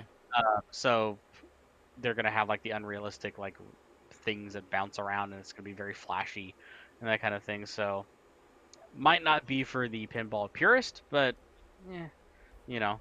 But they did actually build. They made sure that the actual physical cabinet itself, when you play it, feels as much of like a real cabinet as possible. So they've got everything from built-in solenoids for haptic feedback on the buttons to make it feel like you're actually flipping paddles. A built-in accelerometer for real-time nudge and tilt. The mid-size is just under 5 feet tall.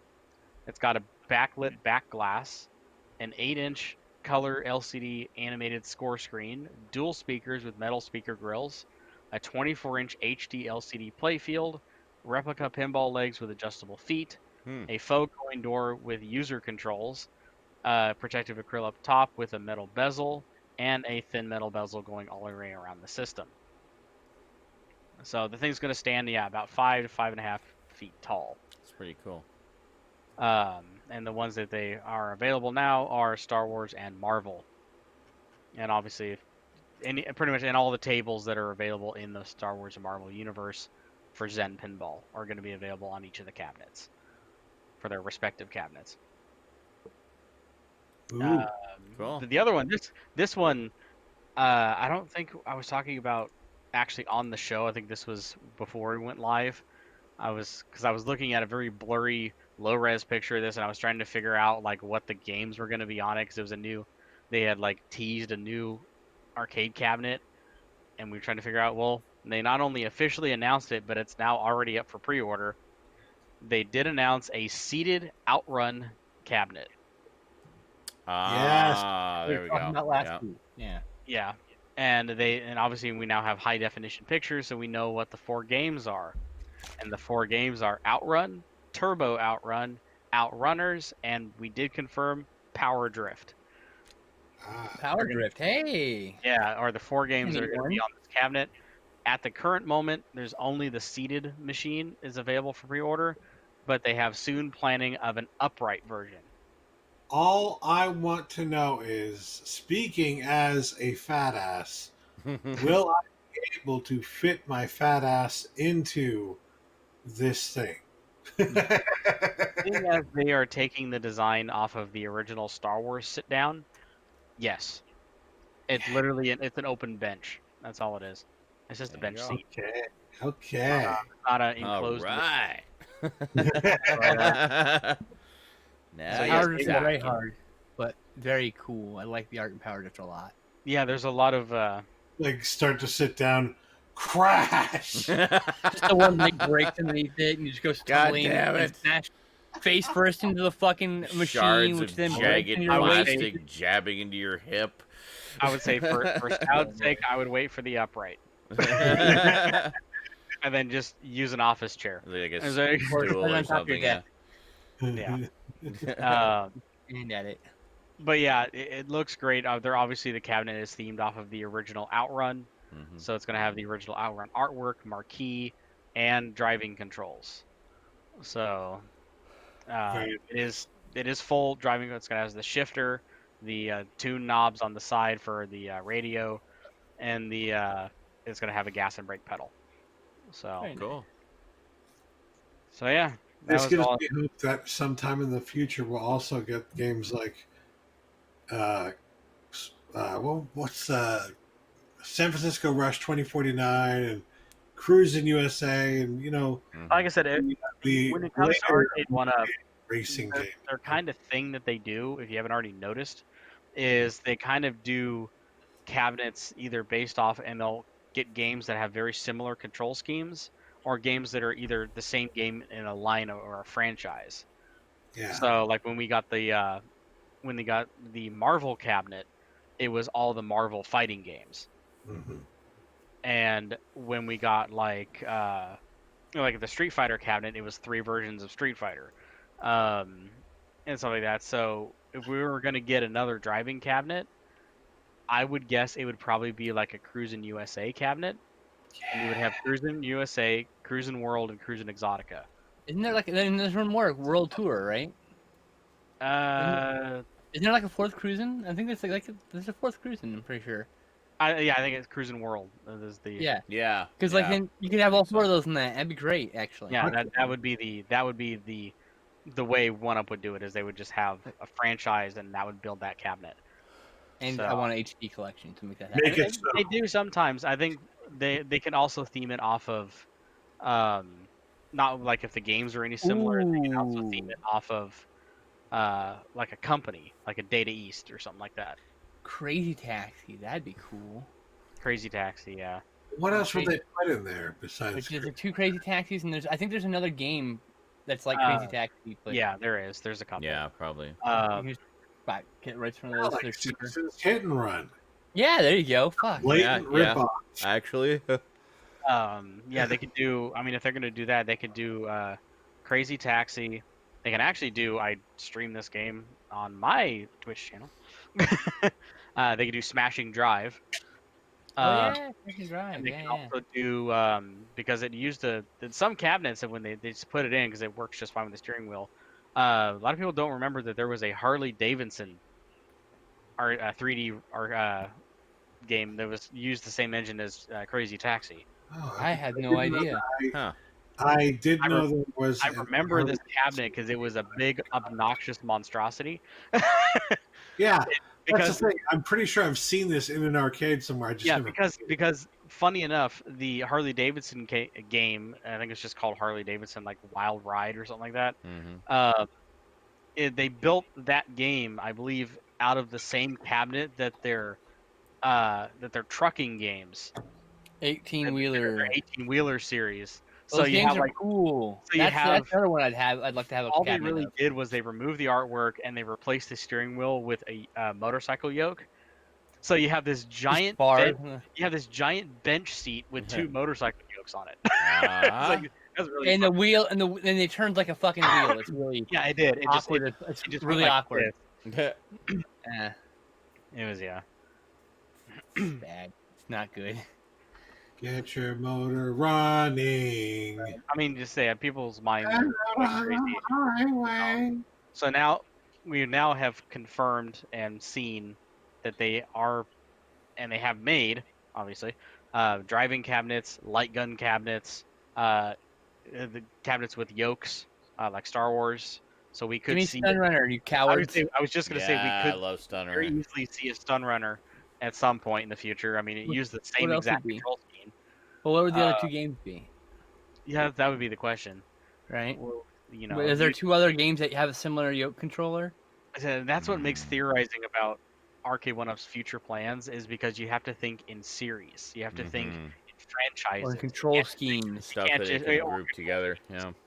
You have to look at groups of stuff that would make sense to go together. Like I know for a fact there's Oh. at least one Data East game that uses similar Like controller. a lot of people are saying because it's easy to emulate. Also, a lot of people were saying they would love to see a Tekken cabinet. Mm. Wow, that'd be kind of cool. Tekken 1, 2, 3. Tekken, You can have a Tekken, bunch of them in Tekken there. 2, Yeah. Tekken. Actually, they could do 4: Tekken, Tekken 2, Tekken 3, and Tekken Tag. Yeah. Because the arcade version of Tekken Tag ran off of the Tekken 3 engine, Yeah. and actually the PS2 release looks 10 times better than the arcade version. They could have both, in fact. actually. It was Right, actually Stoudman. it was completely remastered and completely redone for the home consoles. Interesting. So it'd be very easy for them to do a 3 in pack. But anyway, so yeah, that's all the video game news there. Nice. I just saw one that Major Motoko posted. I don't know if you mentioned it. I may have What was missed it because my brain is mush. Blood Rain. What about You it? didn't mention, there's a HD remaster, right? There's an HD remaster coming out of Blood Rain 1 and 2, apparently. Actually, I did Cool. not know about that. Where was that mentioned? Oh, it was mentioned in Yeah. Video Game Links. Yeah, on somewhere in video game Oh, links, like last November week. I was 3rd. looking Yeah. around like, didn't November write it down in the news. 4 days Yeah. ago. Where's it? Yeah, it was 4 days ago. Just says Ziggurat Interactive will release enhanced versions of Blood Rain and Blood Rain 2, respectively titled Blood Rain Terminal Cut and Blood Rain 2 Terminal Cut for PC via Steam and GOG on November 20th. There you go. All current owners of Blood Rain and Blood Rain 2 on Steam and GOG will receive Blood Rain Terminal Cut and Blood Rain 2 Terminal Cut for free. Oh, that's cool. Yeah, I love the fact that Hey, this is I think I becoming have a one of trend. those. yeah. Now, You know, I'm loving this trend. So optimizations include support for higher display resolutions up to 4K 3840 by 2160, improved rendering with up to full 4 times anti-aliasing, upscaled cinematic videos, support for modern gamepads, X-input controller supported, improvements to lighting at engine level plus fully reprocessed lighting data, engine improvements to support uncompressed original textures. Oh, that's pretty cool, actually. Improvements to effects such as reflections, water, fog, and shadows. Localizations include Blood Rain, fully voiced with localized interfaces in English, French, Italian, and Spanish. Blood Rain 2, localized interfaces and subtitles for English, French, German, Italian, and Spanish. And optimized for Windows 10. Says the response was tremendous when we announced that we'd taken over stewardship of the Blood Rain series, says Ziggurat Interactive President Wade Rosen in a press release. Fans have been asking what's next for the series, and now we're excited to show off the great work that's been done by Terminal Reality on the first 2 titles. Oh, good. It's being done by Okay. Yeah. And Yeah. So glad to see the Terminal Reality is working on it. that's pretty cool. Well, I'm definitely all over that. The fact that they're going all the way down to engine level and remastering the lighting. Well, Holy shit. and using uncompressed textures as well, rather than the downscaled ones that would which be even used back in the day yeah. when these games first came out, they, the idea of 4K textures was still fairly commonplace. Just for the simple fact, like with like remastering film Yeah. onto DVD or Blu-ray, it's remastered at way higher than that format can output. But Oh yeah, it of course. reduces the amount of artifacting when it gets compressed. Correct. Yeah. So, Yeah, the higher the fact that quality. you go back now and you can natively play uncompressed fucking textures. Yeah, It's like just you basically want your source to be higher resolution than what your release format is. As what high your as output is resolution gonna as you can make it, Yeah, exactly. It's So, generally how you want it. which is why DVDs were made with 1080p masters. A lot of Blu-rays And are why made with we 4K masters. That's why we hate when they put a fucking Blu-ray DVD master just slap on a disc. Like, Yeah. that's not Oh acceptable. God. Yeah, because it's not what it was Not made okay. for. Not taking advantage of the format. Exactly. It's not just Um, about the resolution technically being 1080p. It's also about Right? a lot of other factors. Something is good enough, damn it. Just make it right. Do it right. Exactly. But yeah, like I said, Do it now. Nowadays, obviously, if we played games with uncompressed textures, we'd have like several terabytes Yeah. on our computers of uncompressed because they use 8, 12, 16K Mm-hmm. fucking textures, Mm-hmm. for their games. And it's just, jeez, that's crazy.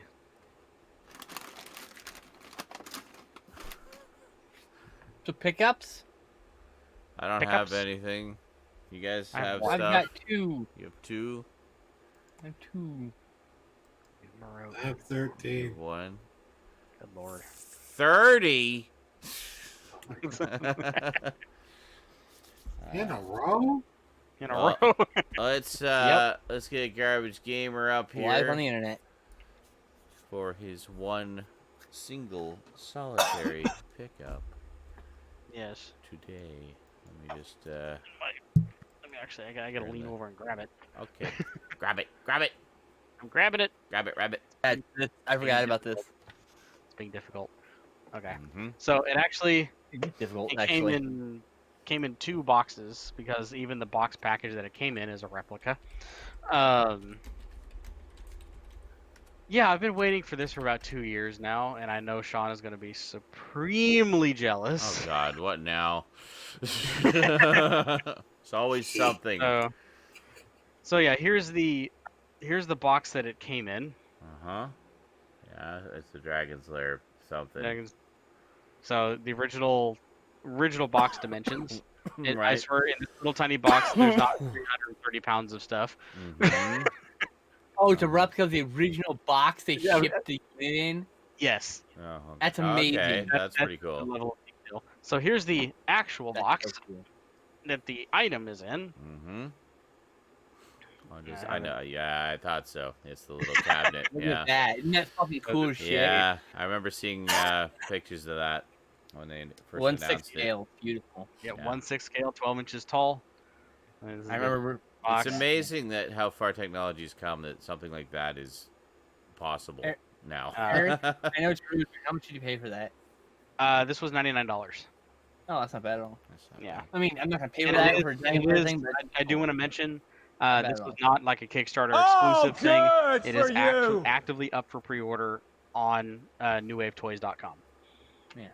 So this is a not real item. you this can is buy. not unobtainable. I will say that. Oh, It's good. not Yeah, like- it's I not. like the limited games. Not like one. Yeah. not like my I limited run think- Laserdisc I edition. think Yeah. your Kickstarter exclusive is that box, the replica box. Oh, possibly. Yeah, that- I think I think that's a Kickstarter. It's like That's a what it's like a but- limited edition slipcover kind of thing. Yeah, exactly. Yeah. It's silly. box. That's I did nice, have yeah. there was That looks I did have a 2 in like 16,000 chance of actually getting one of these that was signed by Don Bluth. Oh. Because they sent 2 units from the Kickstarter set over to Don Bluth to verify the quality and all that kind of stuff. Hmm. And instead of him keeping, which they told him to go ahead and keep, they're his. He went, no, he goes, I have more valuable stuff than this. So what he Mhm. did was signed the 2 that they sent, and he packaged them back up and sent it back to them and saying, here, replace 2 people's orders with these. Ah. And don't just randomly, just pick 2 random boxes and Yeah. switch these out. Put them in You the know, mix. so Yeah, 2 people in the Kickstarter list that got signed, Don Bluth signed cabinets. that's awesome. Damn. That'd been so cool. You open it, you're like, oh my god. When I came in the mail, I'm like, oh, please let it be signed, please. No. Uh-huh. No. And It's okay, I don't win anything this is the either. cabinet itself. Oh, wow. Actually, here, let me It's beautiful. turn it on. There's the lights for the coins. The marquee should pop on. There it is. Very nice. It's beautiful. And this is fully playable, and it does run Daphne and plays the original Laserdisc version of So it's Dragon's. the MPEG file, yeah. That's pretty Uh, awesome. The cool part, yeah. though. Show them the cool part. the coin door does open. It came with little cute coins, too, which are like the same thing as Lego Metal. coins. It is a real metal door. Oh, wow. That's cool. Now, obviously, you push this to insert a coin. This has an options menu where you can change Mhm. some settings. And you can see it running right there. Nice. Very nice. Has That's the not the cool original part, though. score. Yeah, I'm getting there. I know. Has the original score. How it was in the Like- actual cabinet. Yeah, I Does it have remember that. sound? Had the scoreboard up above the screen. Yep. 007 wants to know if there's sound. Yes, there is. In the mysterious caverns below the castle. Okay. Yeah. There you go. Yep. Yes, it does. It is stereo Mhm. sound. It does sound quite nice. It runs a lithium-ion battery, so it comes with a USB cable. It charges. They did reach one of their Kickstarter goal, a couple of their Kickstarter goals. So it has 2 USB here for external controllers and HDMI out, Okay. so it can actually plug it up to a TV. Nice. But here's the cool part that Skinslip keeps mentioning. There's a back door. Hmm. Pull out the back door. I think, yeah. Legally Blind Gamer You probably may know have- where this is going. may have mentioned this Yeah. prematurely. Inside Oh, is I did a not. scale replica of Are the you original. legally blind gamer? No. No. It could be, though. It's Yeah. pretty blind. Mhm. I fell out. Not legally, so. but I'm pretty blind.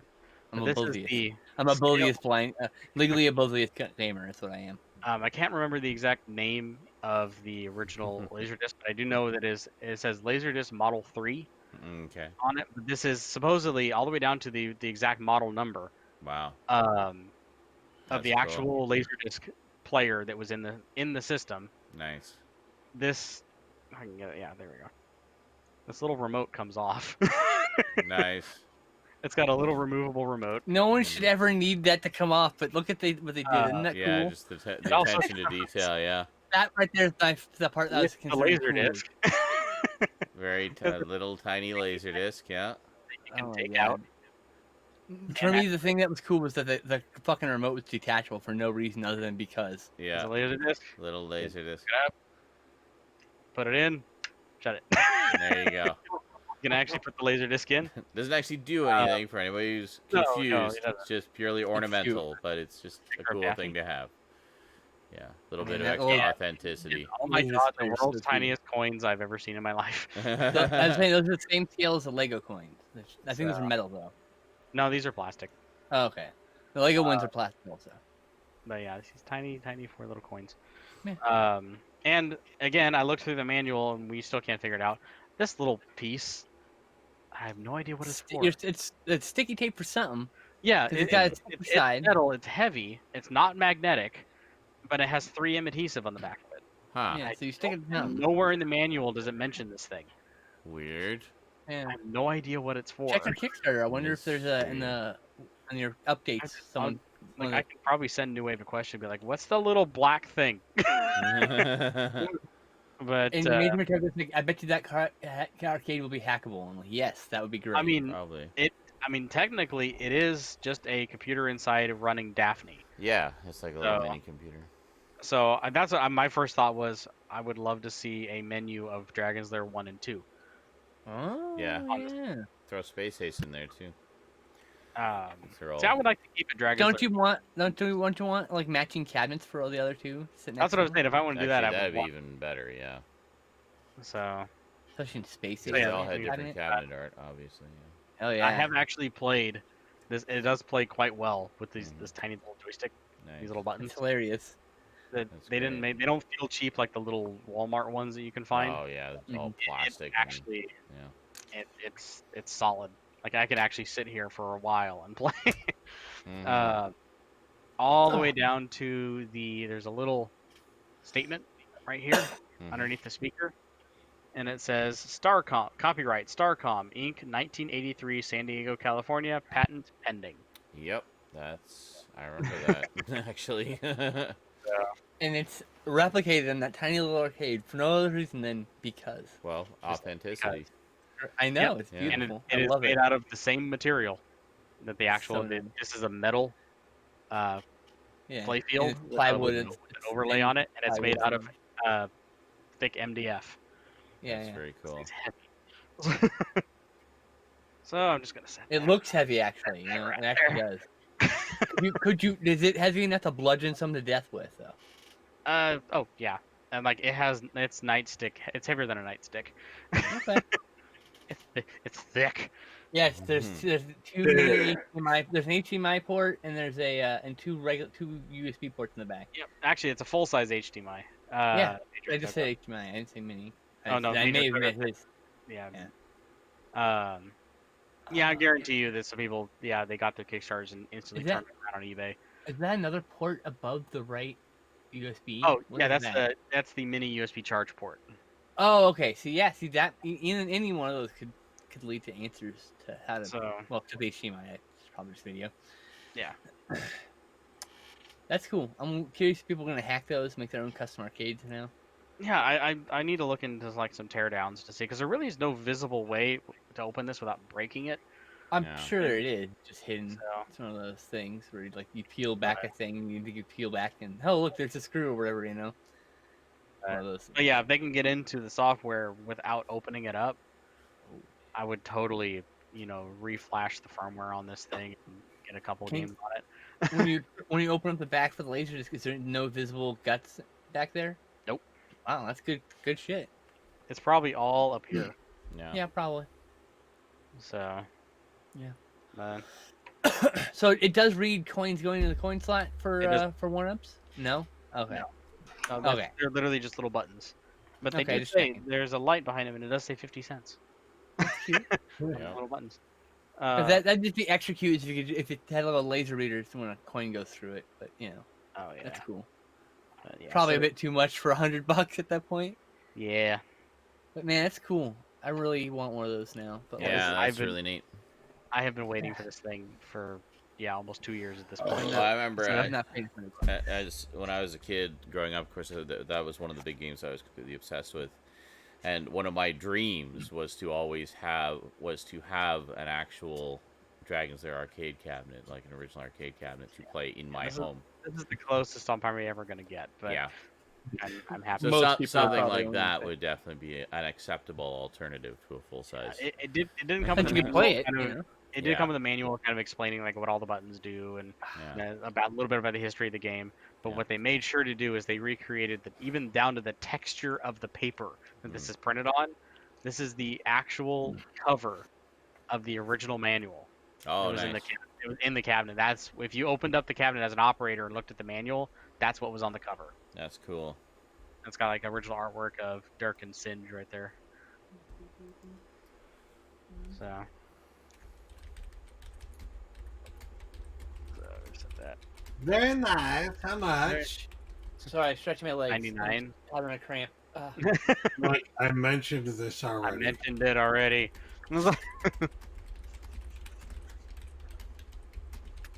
Violent typing. Yeah, see now everyone's imagining me just holding this above my head, laying in bed.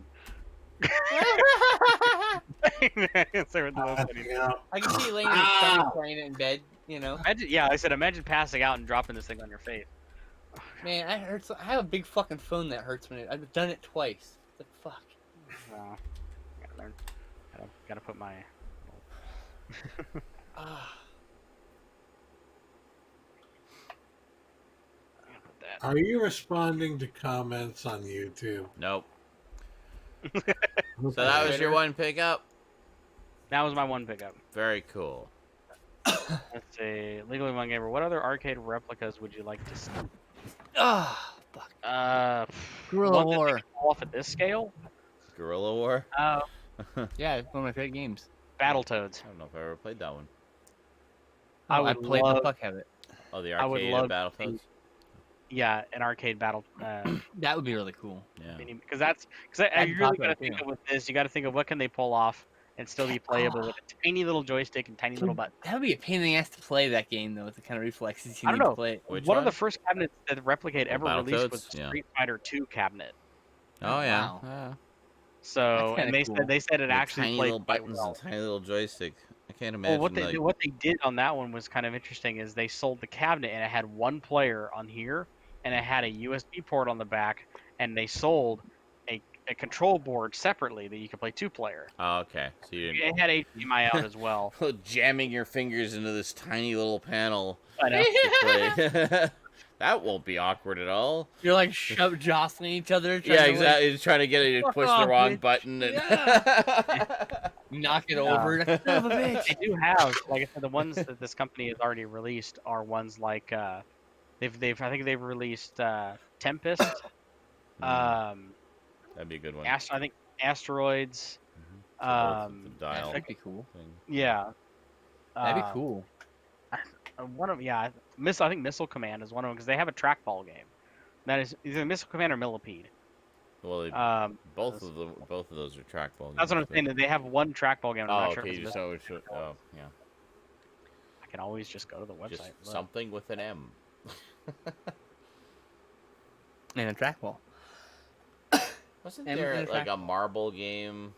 I don't know if it was Marble Madness. Was it Marble Madness where you had to guide the Fuck marble yeah. around the maze with the goddamn trackball? It's one of my favorite games of all time. Oh, Yeah. so frustrating. It's so frustrating, but it's like so rewarding when you finally get the hang of it. It's a puzzle They've- game. Yeah. Okay, yeah. Yeah. So they've released a.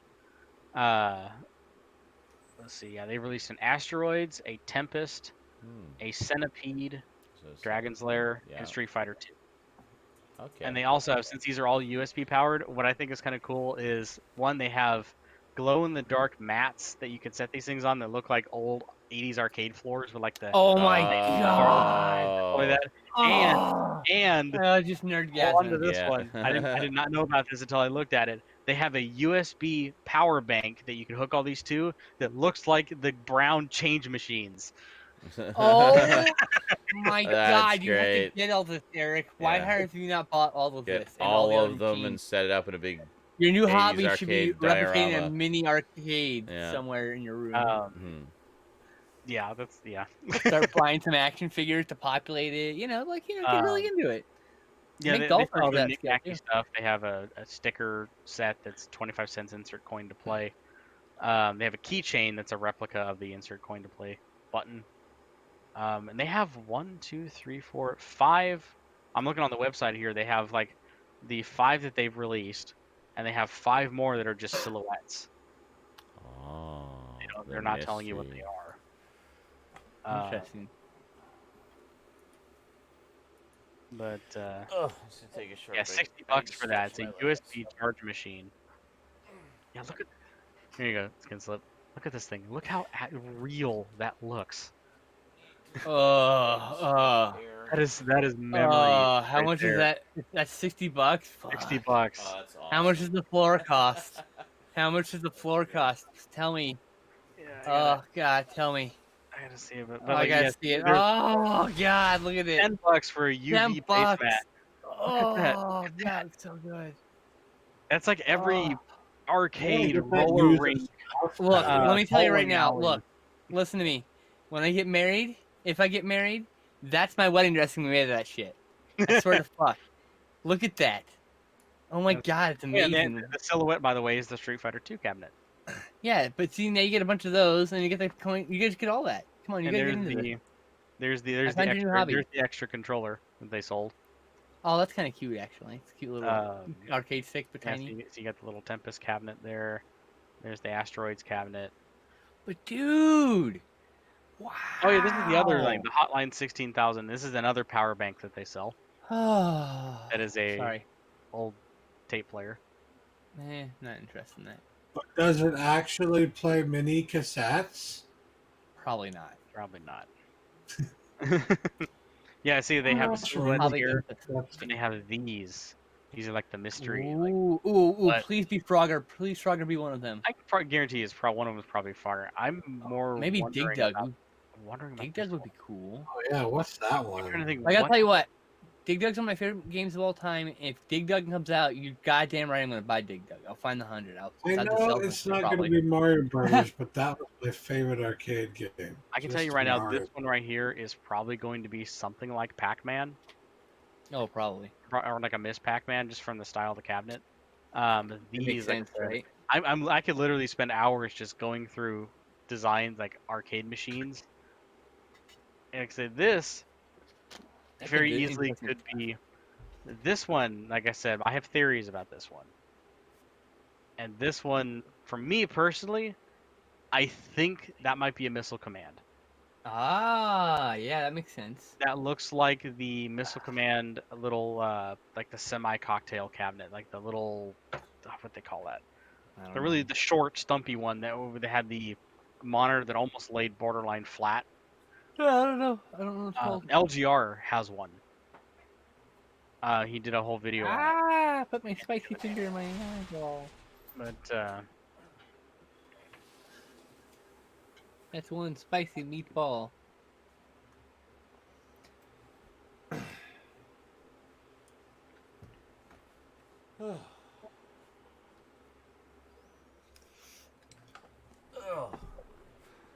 the one silhouette next to Asteroids looks like. Sorry, legs were getting fidgety. Had to wake up a bit. That's why I had it. That's why I was stretching my legs. I see Legally Blind Gamer. I see where you're going with that one. It's the time travel, the hologram time traveler game. The actual cabinet was a lot more round and bulbous. Yeah, it than was that. it was like big and bulky and yeah, it wasn't I was showing off. it wasn't by like the a way, what I stand-up thing. It was lower. These are the silhouettes I was talking about. And I was Yeah. talking about one in particular. I'm saying one. my theory is that's probably a Missile Command. Yeah, I don't think that. Well, would it be Missile Command? I thought Missile Command was an upright. These are all That is upright. Well, no, but I mean Rough. like a more vertical kind of one. No, like I said, LGR has a missile command that's in this very, very low profile. It probably version. came in multiple profiles. But I yeah, mean, no, that's definitely not Time Traveler. They're- That was a they're completely probably different they're shape. probably choosing unique profiles so they can get all the different kinds of profiles out there, I was gonna Yeah. say, and so that later iterations are middle cheaper one- to produce. this Yeah. middle one here is probably easily either a Pac-Man or a Donkey Kong Yeah, that'd be cool. cabinet. 'Cause that's a very standard. These I'd be two surprised middle if ones here are Donkey very Kong. standard arcade machine layouts. Yeah. I'd be very surprised to see Nintendo on any of those. To be fair, Like I said, I would shit a brick if they actually got a contract with Nintendo and made like a mini Play Choice. Yeah. Oh my yeah. god. Oh, Yeah, that'd be Oh, cool. I would Content literally language. shit a fucking brick if I saw that. I'd be like, how the hell did you get a contract with Nintendo?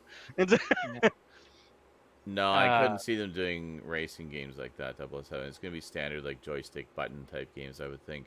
yeah. Yeah, I'd We say the could most see a exotic racing game like pole position, something simple, but the like most you know. exotic they Yeah. went with it was, like I said, Tempest and Asteroids. I mean, Yeah. you can do a tiny steering wheel. Well, that's and in just that easy case, enough. it's just a dial, really. So Yeah, and a It's a couple bigger dial buttons, than the yeah. fucking Tempest controller or whatever. Like I said, Yeah. that was pole position. Yeah, that was literally a dial add. It was a steering wheel add-on for the dial. Yeah. Yeah, Well, there I you mean, go. they Yeah. could do Yeah, pole I could position, see- and that'd be cool. I could see. I really a pole want Dig Dug. position, and I could also see maybe Some of the a simpler ones. off-road. Yeah. You guys remember off-road? Yes. Yeah. Can you imagine like a little tiny one with like 3 little steering wheels? Yeah. Yeah. God. Yeah. I remember that. There was also like I think the Sprint and Super Sprint had those. Mhm. Yeah, All those type I ones. mean, yeah. actually, Rally X. recently, since the Wreck-It Ralph movies Yeah. were so popular for a while, Turbo. Oh yeah. Oh yeah, Turbo. Oh The man, original Turbo. I used to have the ColecoVision version of that came with the steering wheel attachment, and it got lost in a move. Yeah, it had the box and everything. It was like gamer, complete. I would, again, another thing that I would literally shit a brick over if they actually made it. Arcade 1-Up making an upright afterburner cabinet. Yeah. Oh, that'd be so good. Because that's right in my wheelhouse. Like I said, I don't want to own any Arcade 1-Ups that are just joystick and buttons. Yeah. I mentioned this time before. At They gotta have unique schemes that are hard to emulate. at Canada's Wonderland, sort of Canada's Disney ish. Canada's big theme park. They had this video arcade called the Crystal Arcade, and they had Dragon's Lair there. They had Space Ace there. So I think it was, but they also had Space Harrier, and it was the actual sit-down version of Space Harrier with the hydraulic motion.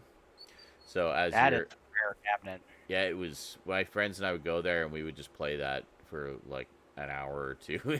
We just loved it. I've been lucky enough to sit in and actually play the same one, the motorized. Space Yeah, Harrier. it's so cool because as you're playing, it's moving in time with the character and where you're moving the joystick and stuff, and it just jostles you around. It really puts you in the experience, and it was a lot of fun.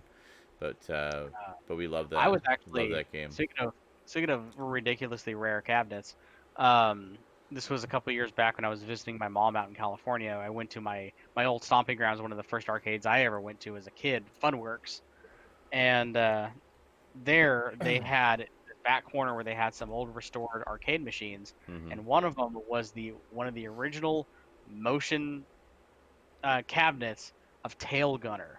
Oh, I never saw that one. I'm like, holy shit! So yeah, I sat down and played like 3 rounds of fucking Tail Gunner. It's like, Yeah. because I know how rare that system is.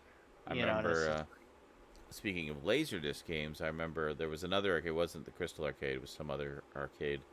Had Astron Belt, the sci-fi shooter, and it was a sit down version. It was like this darkened cabinet you would kind of climb into and sit in, and you'd have the flight yoke and stuff. I can see how that'd be a lot of fun in like a dark enclosed cabinet. Yeah, it was very cool. I really liked that one a lot. It just blew me away because it was all live action, with all the backgrounds and everything. Very similar to Afterburner, which also had a sit-down version. Or not Afterburner, Mach 3. Mach 3 had a sit-down version as well. Yeah. I used to play that too. Yeah. But I'm still on a mission. One of my goals in life is to go to like what I would love to do is I would love to go to Galloping Ghost. remember Uh, Afterburner had like a motion cabinet as well, didn't it? Like one yes, that it did. would It had a stand up, an upright, and a motion cabinet. and when you sit in it, it would move in Yeah. time with the But I could totally see, like I said, I could totally see Arcade One Up doing the upright yeah because the upright, if they could pull off Star Wars, they can easily do the upright yeah of Afterburner. It's kind of the same design, yeah a very similar design. yeah. I would love to get one of those Star Wars cabinets. It's so cool. But let's see. I'd also like to see a Mad Dog McCree Arcade One Up, and the games are so cheesy. Yeah. Oh yeah. Oh, speaking of that, I had sent you the information about that emulator Singe. Oh yeah, yeah. Want to tell you about it? I had no idea because I've been working with because I got my light gun Yeah. last week. I've been working with Andy Sinden on his Discord Okay. with checking with features and stuff like that. I had no idea that the creator of Singe, of that emulator, is in that Discord. Oh, cool. So I can talk to him directly if there's any issues or problems. I can just say, hey, you know. But the mentioning of Mad Dog McCree reminded me of it. Yeah. I mentioned it to you, but that was just surprising that all those games are available on Archive. Yeah. No, that's Usually very cool. those emulators are cool, but the games are always so hard to find. Yeah. I remember that's when I originally got was tracking down the MPEG files to go with Daphne. It took forever to find a lot of them. A friend of mine was also tracking them down, so we kind of helped each other to find them all. But what a pain. For me, the big ones obviously was that the Singe emulator had all the light gun, and like I said, all the Mad Dog McCrees, Who Shot Johnny Rock, the Crime Story games, Mhm. and stuff like that. But it also played games like Time Gal, Yeah. and it played all those ones, the ones that Daphne will play, but you have to have a really weird workaround to get it to work. Yeah. Because they're American laser games, they're not digital leisure titles. That's right. Yeah. So, but anyway, I've rambled on enough. When you get me in about arcades, I don't shut up. Yes, So. we know. That's okay. Because you are our resident gaming expert guy person thingamajiggy. Fucking A. I Fucking. don't know how to get out of this. Oh, here we are. Skinslip, would you like to go next? You said you have two? Sure. All right. Yep. What'd you get? First up, I'm gonna talk about this movie in depth in our discussion, because I watched it twice this week. Oh, you were telling me about that one. Yeah. And then I decided, well, I've watched it twice on Netflix, I might as well just fucking buy it. It's only $10 on Amazon. So. Yeah, I remember you mentioning that one to me. You said it was really good.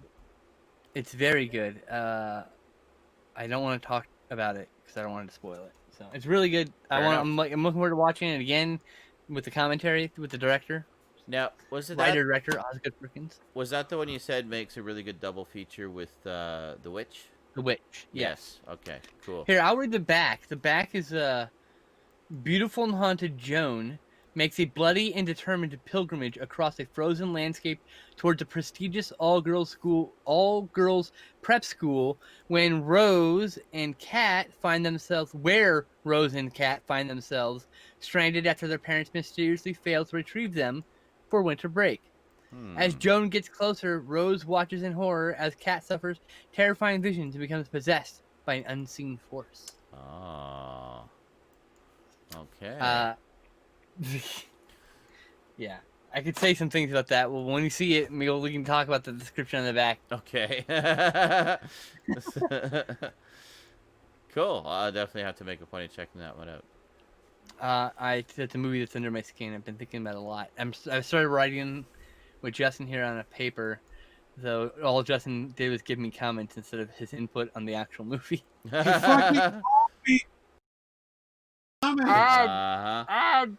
Anyway, it's fine. Oh my God. I love you, Justin. I love you, Justin. It's fine. I did exactly what you told me I'm to. sorry. I misunderstood my statement, I guess. Misspoke, probably. Crossed some wires and probably used the wrong word. It's my fault. All right, so Did things, by the way, in my commentary. I know, and now I gotta move it over to the document. Like, figure out how to. Anyway,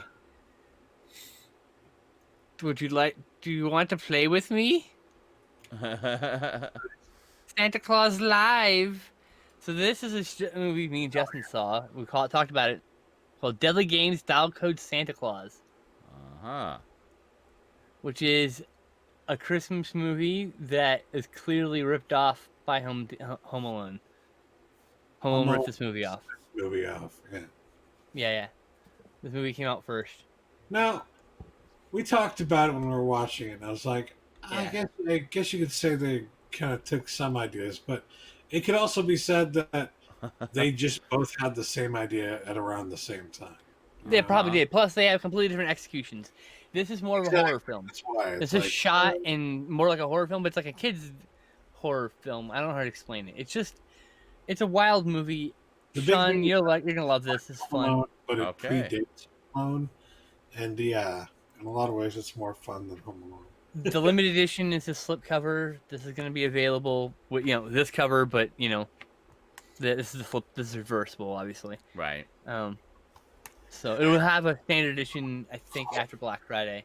They're gonna have more copies of Black Friday. But yes, But that's why all I would got. you want a standard edition with a fucking amazing slipcover? Assuming someone can't afford the limited edition before it runs out, it will have a regular release at some point, just like Tammy and the T-Rex did. The fucking slipcover, y'all. And Rad's getting a standard release. No, I think Rad's the one that's not getting a standard release. Take it back. Oh, really? It's just getting limited?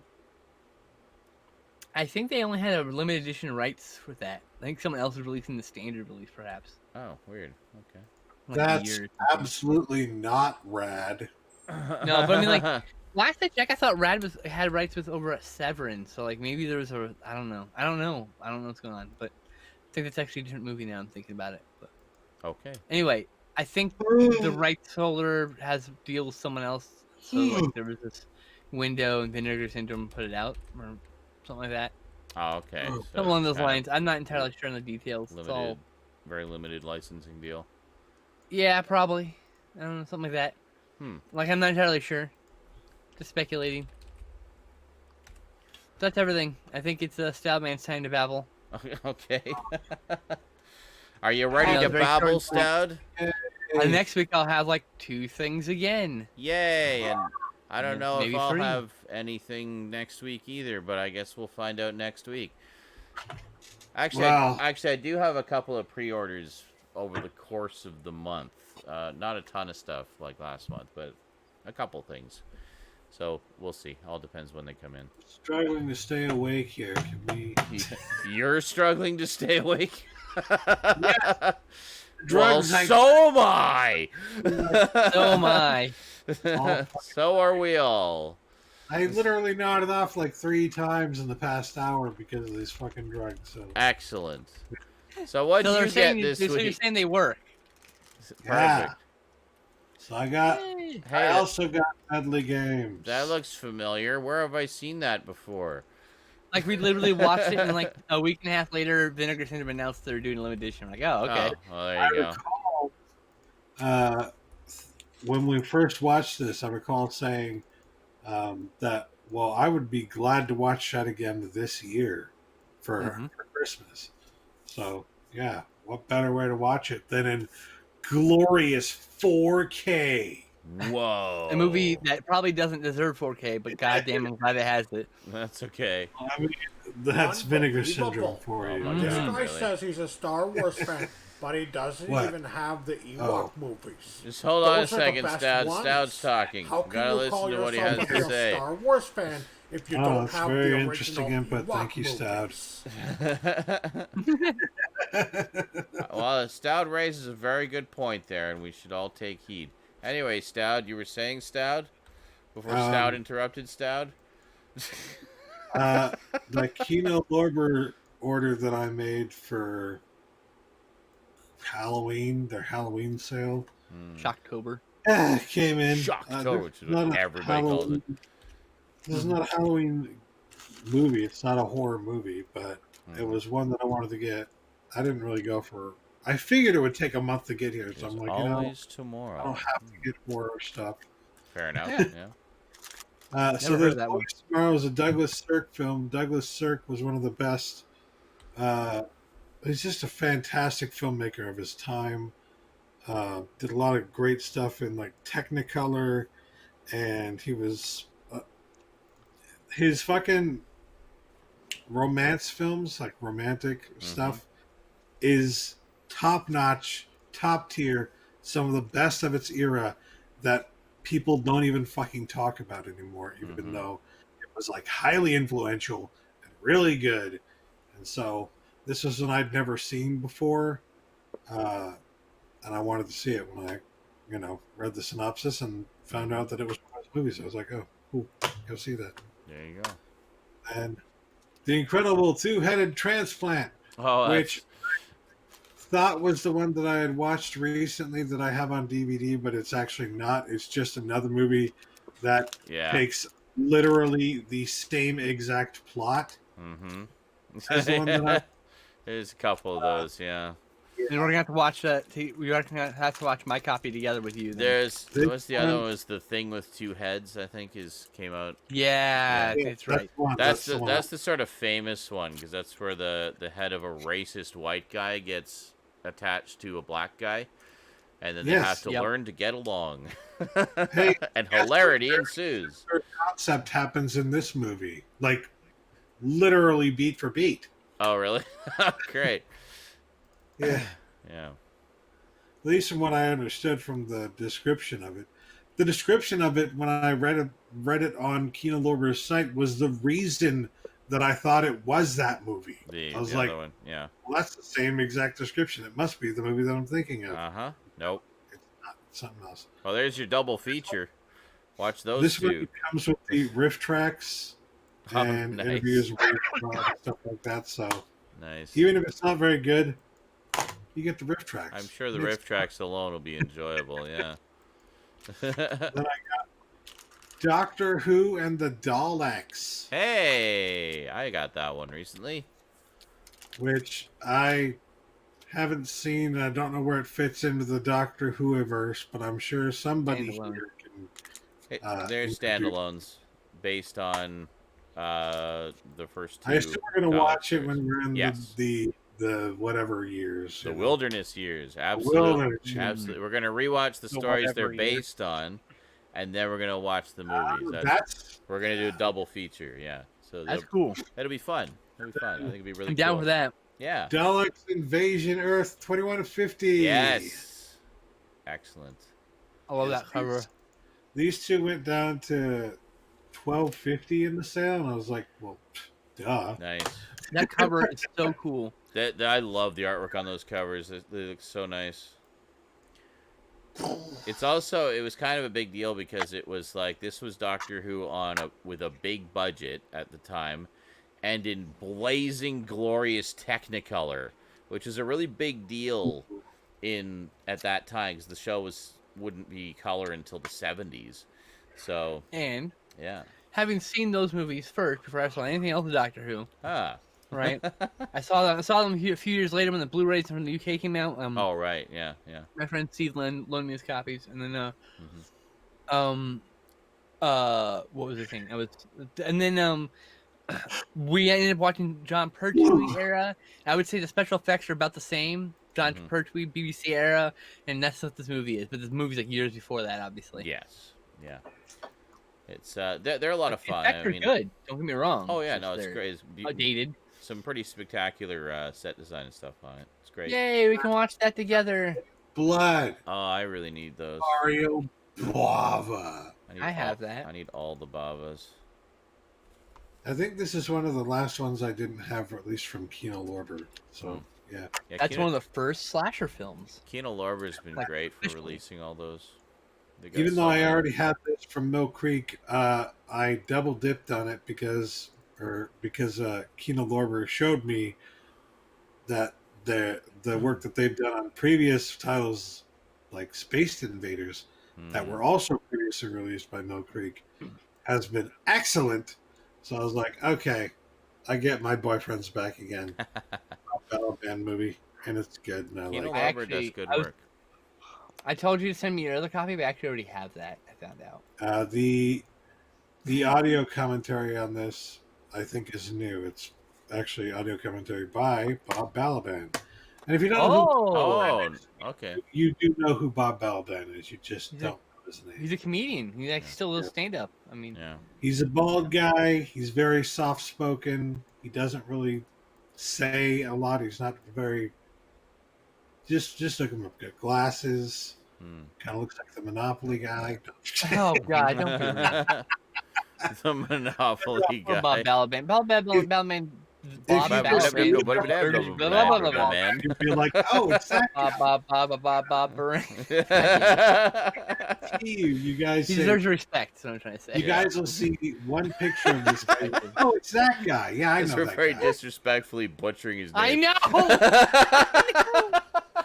It's the drugs talking. Sorry, Justin. It's the drugs. Don't limit drugs for everything. And then I got And Soon the Darkness, Oh. which I had never heard of either, but when I saw read the synopsis, it sounded very interesting. So let's listen to this synopsis here. Okay. Two young British nurses bicycling through the desolate French countryside. A mysterious stranger on a lonely stretch of road. The women become separated, and soon after, one of them disappears. Now the remaining girl, alone and frightened, begins an increasingly desperate search for Wait answers a minute. among these Sorry. strangely uncooperative locals. Where is her friend? Was there a murder? And as the darkness approaches, is the killer now stalking her? That movie. Of The Legend of Hell House. And let's see, co-star in this unsettling shocker directed by Robert West, who did The Abominable Dr. Phibes. Oh, wow. So I love that movie's Legend of remade in Hell House. 2010. Yeah. So you said "And Soon the Darkness." Like I never heard that. Wait a minute, I have heard that title though, because I remember seeing I think on Netflix like the little logo, the title on the movie. That story remake. sounds familiar too. I'm sure I've It's got this kind seen of that cool in a little different. Oh, that's nice. I like side that. thing. I want to see that. Yeah, it sounds really good. Sounded really interesting, so I was like, yeah, I'm going to get that. Yep. Sold. Yeah. Go back in the case. There you go. So, Black Friday sales have already started online. Like every week, they're releasing like a few extra titles, a few more things, a few more, a little bit more. Sprinkle here, sprinkle there. That's how they're doing it this year. Uh-huh. So I got a few sprinkles. Sprinkles. Doctor Sleep for Oh, yes. $4. Oh my God. Have you seen that yet? Yeah, Okay. but I don't think I've seen the director's cut. I think I just Oh. Isn't the director's never cut is like seen an hour longer, I think, isn't it? It's like a No, significant. it's 22 minutes longer, but So it's basically an hour then. it's 3 hours total. I Yeah. didn't get that. 3-hour movie. Very then. good. And I knew, like, okay, yeah, I'll pay fucking $4 for 22 extra minutes. Hell yeah. Yeah. Where did you get that for $4? I need to get that. Amazon. I don't think it's on sale for $4 anymore, though. I don't know if it is. Might be. Oh, okay. And you got the slipcover. Yeah. Very nice. And then Full Metal Jacket in 4K. Wow. Nice. This is exactly the kind of movie you want in 4K. You know, action war films are excellent in 4K. You actually might get something extra out of it, unlike a comedy movie. But anyways, Out of stock on Blu-ray. Are you fucking kidding me? yeah, Really? people wanted it for $4. I have.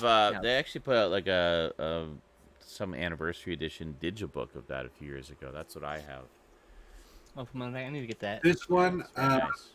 was $10 on sale. $10 for the 4K, and this Wow. just came out like a few months ago. So I was Nice. like, Good deal. It's a great film. this one was also $10. Oh, yes.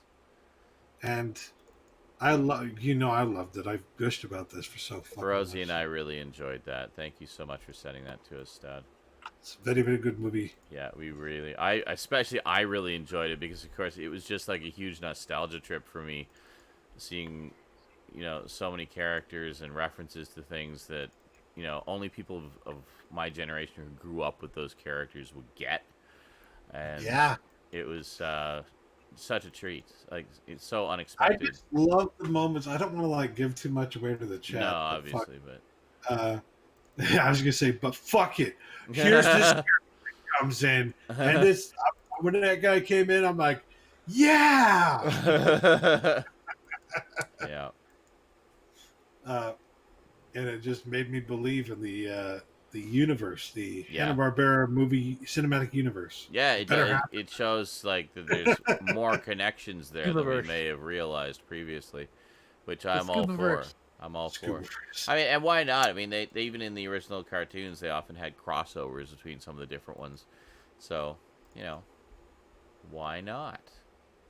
So the last two things I got were from Declutter on eBay. Thank you, slow ass brain. These are about, I think, $6 each after there was like a 10% off thing for them. Okay. So I got The Rock, Oh, I need to get that. which I was just like, fuck it, I'll get the old ass fucking Blu-ray Only of The one. Rock. Yeah, The only sadly, that's the case with a lot of things. So Sorry. If there's another release, it's the same disc. it's just Sorry, how different much did cover you say it problem. was? it is like $6. Oh, okay.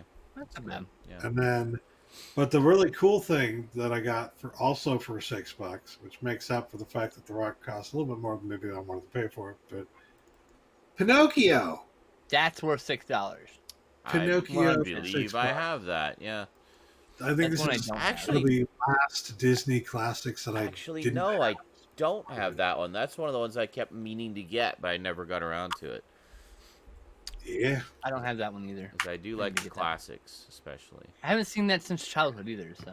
I don't think I have either, but and lot that's it. a lot of That's all I moments got. in it definitely kind of stuck with me for my entire life. Just one of those movies. But All right, let's barrel on to the movies. great. So speaking can- of movies, all- movies. All go to sleep. Movies. Yeah, I know. Well, now I'm awake. I'm probably gonna watch Shut a up. movie before I go to bed. Are you really? I don't know. I might.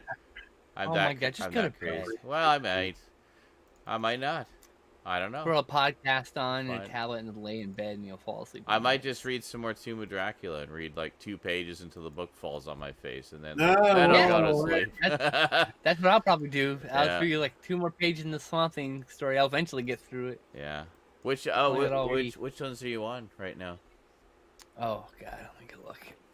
You're asking me if you That's remember for me. things. It's like, Sorry, I didn't watch. I'm just curious because I love Swamp Thing. I didn't watch your Get up and walk away. Yeah. I'm on issue 7 now. 7. Okay. Which one is Yeah. that? Is that the? Night of the Batman crossover, I think. Garbage Gamer. Yeah, Yeah, Batman that's crossover. when that's the first time he meets Batman, I think. Yeah. Yeah, that's good. I'm going to bed. Love those early Night. issues. I have a good night, Baby Garbage buddy. Gamer. That's an awesome one pickup you got this week. But Stay safe at work. yeah, We'll you see can you next rest week. assured, I'm very jealous. Everything we got. Mission accomplished. Excellent. It took 2 years in the making. Made him jealous. Well, there you go. Perfect. Mission accomplished. Yeah, Worth every penny. yeah. That's really Oh, yeah. a gorgeous piece you got there. It's amazing. Oh yeah, I'm Oh, slowly building my shrine. interesting, Michelle. Michelle, I also did a scene study of Eyes Wide Shut. Specifically, there's a scene in which Tom Cruise and the character's boss are having a discussion around a pool table, and the way it's shot, the way it's framed, the way the characters stand, all speak to who has the power in the conversation at that time, based on the information that's being revealed or talked about. It's actually really quite fascinating and good piece of filmmaking. Anyway, I sorry. did Move a this out of the film way. study scene on Vertigo, and it was like I was working on it with 2 other people, so 3 people total working on it, and the paper ended up being 24 pages long Wow. because I don't know how the fuck to shut up. Well, especially She's talking definitely about not. something you're passionate about, like film and politics. And films about politics. Very short movies this week. I only watched 4. 3 of them were with Justin, so. I watched. I only watched one I other. think I watched 2. Same. Yeah, I watched 2. So we'll have a nice short movie section this week. All right. Should I just go first then? I guess Usually there's some first. TV stuff I can talk about. Yeah, sorry. Yes. Go ahead. Yeah. All right. Me and Justin watched Tammy and the T-Rex uncut Oh, with nice. Paul I Walker really, and yeah. what's her face? Oh, I really there's need so to much. see that one of these days. You've been Yeah, you raving need to about see it that. forever. It's so good, I and need now to see it. Stoudman has seen it. Yeah. And The long-awaited director's cut, eh? yes, it's like Yeah. full of gore and silly shit that just was not present in the TV cut prior. Nice. The PG cut that producers imposed on it. Ugh. Hey, let's take this gore slapstick comedy that's definitely for adults and let's cut it down to PG to save with the. It's like how they turned so- Go Line into a show suitable for 7-year-olds. Yeah, but a little more drastic in this case. I'm sure. Yeah. And like the new version, the old version, like the cut version comes off really stale and bad, and with these forced Oh, jokes that have hardly any context after, because like you're missing all the gore and Yeah. the goofy shit to cut out, and yeah, it's It's a whole fucking mess. There's a couple movies that I found sort of suffer from the same kind of like idea where they cut stuff out thinking it was, too gory or whatever, but having less actually made it more disturbing. Yeah. And the two I'm thinking of specifically are RoboCop. The R-rated Mm-hmm. cut actually plays more uncomfortable, I think, than the unrated cut, where the violence is a lot more over the top and gory. And the other one would be Natural Born Killers.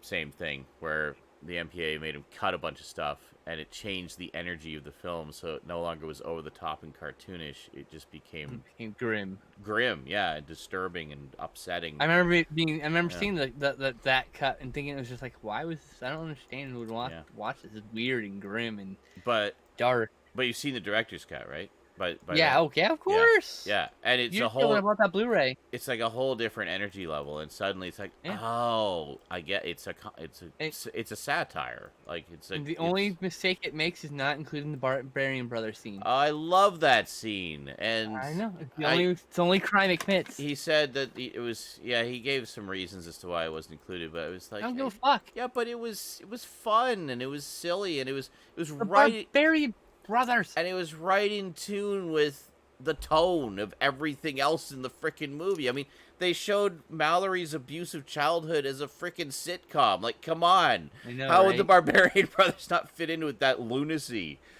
It's so good. I don't know. At least we got the deleted scene, so we can at least enjoy it. So, yeah. Anyway. Tammy and So- T-Rex. Gotta check that out someday. Other movies? All right. So then we watched Rawhead Rex, which was written by Hi, Another one I Barker. need to see. Yeah. yeah. It's Did all right. you have that one? Me? Yeah. No. Yeah, didn't you just get it? Cause Sword thought just you got got it, dude. Yeah. Me? Yeah. Yeah. I thought like a fan sent it to you or something. Yeah, didn't you get the Kino release like I have? I don't Yeah, think so. I remember you getting the Kino release.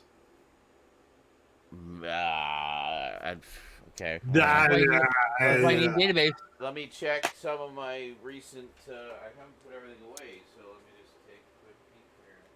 Well, it's not recent. This was like a year ago. He's No, not I gonna- think it was pretty recent actually. like a year ago. Within the last couple months. I remember it happening like a year ago. I don't Keep know. in mind neither of us can remember a goddamn thing, so you know. To be fair, it's 2020. Everything feels like it was a year ago. Everything's fucking awful. I hate it. I hate it. Everything is awful. Everything is terrible. And it's to stop. Definitely don't have Rawhead Rex. Okay. Fair If enough. you say so, you totally have it. Anyway, Well, unless Go find it you somewhere sent else. it to me,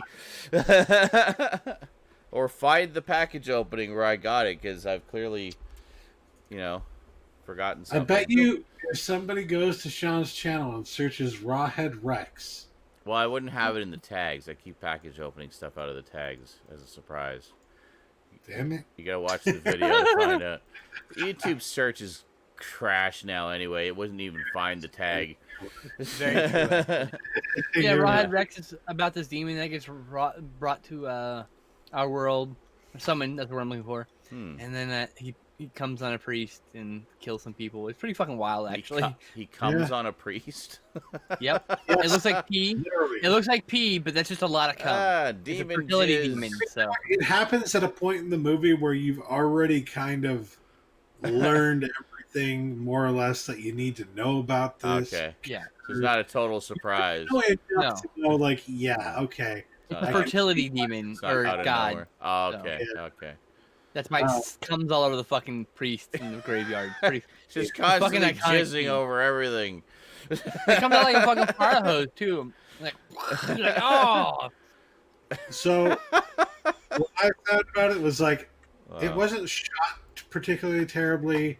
I feel like the creature effects probably could have been better. They're good, but, Yeah. probably monster looks nothing like what he wanted to go for. better. Exactly. But the main takeaway I had from it, the movie not as good as the story behind it. The story behind it Okay. is very cool, and it makes sense that it would be very cool because it's a Clive Barker story. Mhm. So obviously it's going to be cool. Yeah. I like it. I want to see them make a new version of Rawhead Rex, They are which is Are they? closer to Clive Yep. Barker's vision. That's Because in gestation currently. this is really cool, but I think that a new version of it would do it better justice, probably. Yeah. I remember a friend of mine saw that when it came out, and he was raving about it and really liked it, but I just never got around to seeing it. Fun. Yeah, It's really fun. You probably enjoy it. It's a Mhm. good monster movie. It's just I'm sure. you can see its shortcomings. You're like, oh, okay, I see why this isn't like.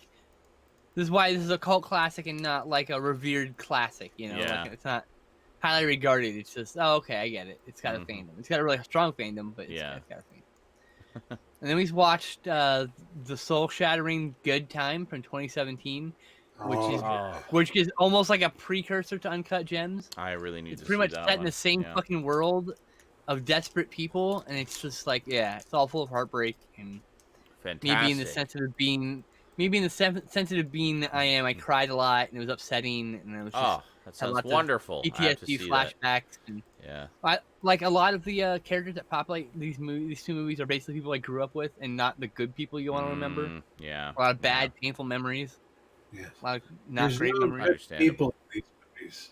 No good people. Hey, this actually has more good people than Uncut Gems. That's true. Yeah.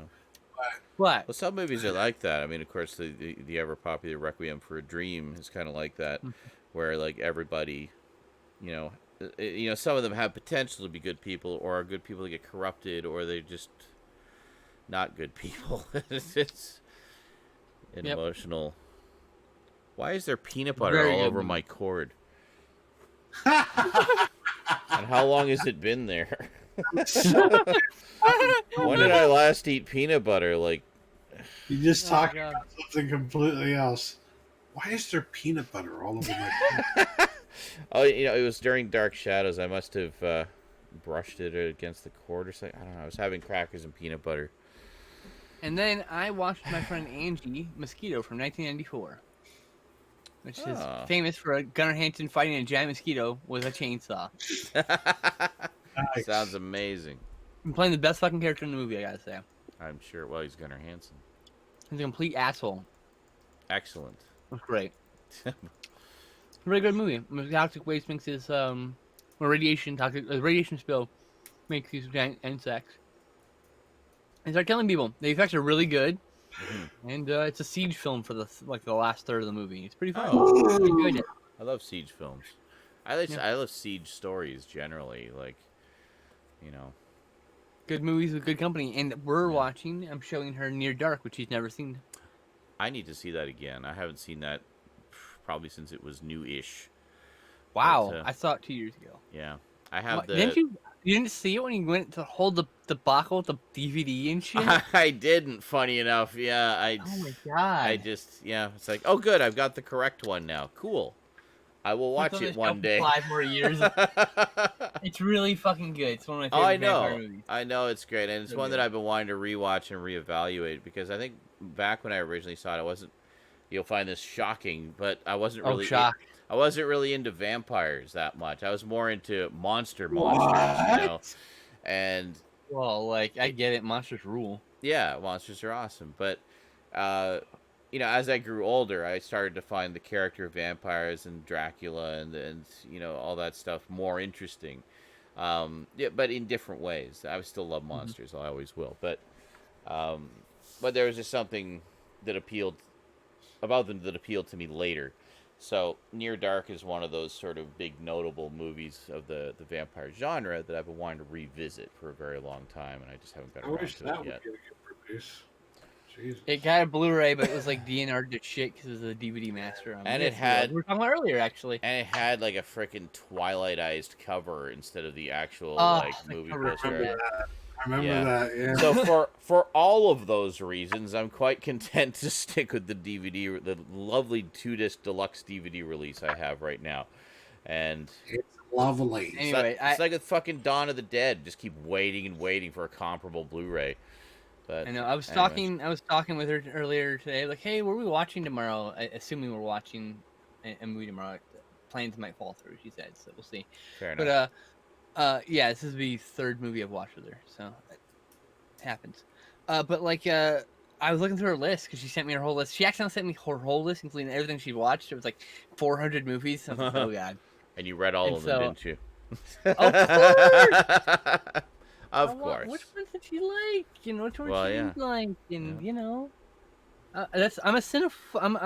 I am a cinesexual. Cinesexual, yeah. I am absolutely. attracted to people's watching habits. So yeah, I'm very attracted to her. But I was looking through her unwatched movies, and I was like, oh man, there's some great movies. Oh, and I was like, I gotta show her this. I gotta show her this. I gotta show her Near Dark. Holy fuck! Yeah. And I haven't seen it in a while. So all right. There you go. It'd be a fun revisiting for you, and coupled with the joy of introducing someone to it. Yes. I love introducing people to something hope that she I likes it. love, You know. But, and you're I'm a welcome. tad Duncan. older than her, so our tastes are aligned, but a little bit askew. Yeah, it makes sense. You know how it is.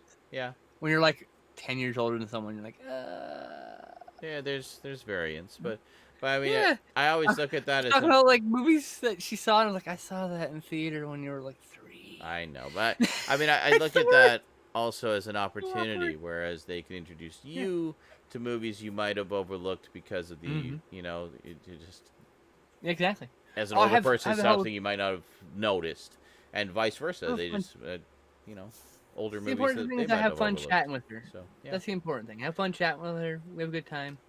it's all we're doing. all about sharing culture and Just having a good time. expanding one's Watching some respective horizons, cultural Exactly.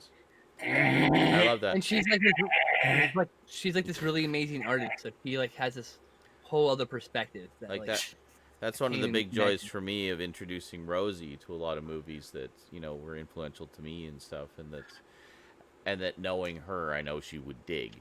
So that's great. And then it warms my heart when I see like there's some movie I showed her, and she's like, she wants me to make a rip of the DVD so she can stream it with her friends and show them. And Yeah. I'm like, okay, Made an impact. hang on, just let me find the DVD. I'll do that for you right now. Yeah. So Yeah, that this is was the only other movie I Thing and- watched outside of Yeah. stuff with Stout. All right, cool. I watched another movie. Okay. But other than the one movie I watched, I just watched a fucking shit show unfolding in the United States. Uh-huh. And I just couldn't stop I think a lot of people doom watch that scrolling and shit show like that. Yeah. I literally got to a point where I'm like, I need to just stop focusing on this and watch a movie or something like that. And I Yep, literally that's- couldn't bring myself to do that. Well, you and everybody else, Because Dad. Everybody was watching. I just was not even in the mood. Yeah. It was It the most made me watched thing not in since the Game of mood to Thrones watch the finale. movie. That's the fucking Incredible annoying. ratings. Yeah. yeah. But, So, no, anyways, everybody was in the But same boat. The that day. Cheetos gone. Oh, he I wrote it. I watched instead. I just put on some fucking C Lab 2021 and started watching that. There you go. Hell yeah. Comfort But- food. That's a Other good than that- mind scrubber. It's good laughs. Yeah. Did you get to the Barbobot episode? That's my favorite episode. No, He's got 2 chainsaw hands. I got to the C Lab gets blown up and they get blown back in time Ah. episode. If you don't want me to eat you, say something. All right then. All right then. Yep. But the movie that I watched was actually on Skinslip's recommendation. I watched La Llorona on Shudder. Oh, okay, that's the- yeah. Which year It was had the one horror- from again? It was the newer one or the The It's newer the one. newest one. the newest It's, one? Yeah, I know there's been like a Shudder. million adaptations of that story. But Yeah. yeah. This one Shudder even exclusive. isn't even really, Okay. I would say, an adaptation of the story. It feels like not. it's only very loosely based on La Mhm. Llorona. Yeah. Which Yeah. I don't know why they chose that title other than to capitalize on the popularity of the character. Yeah. Correct. Oh, okay.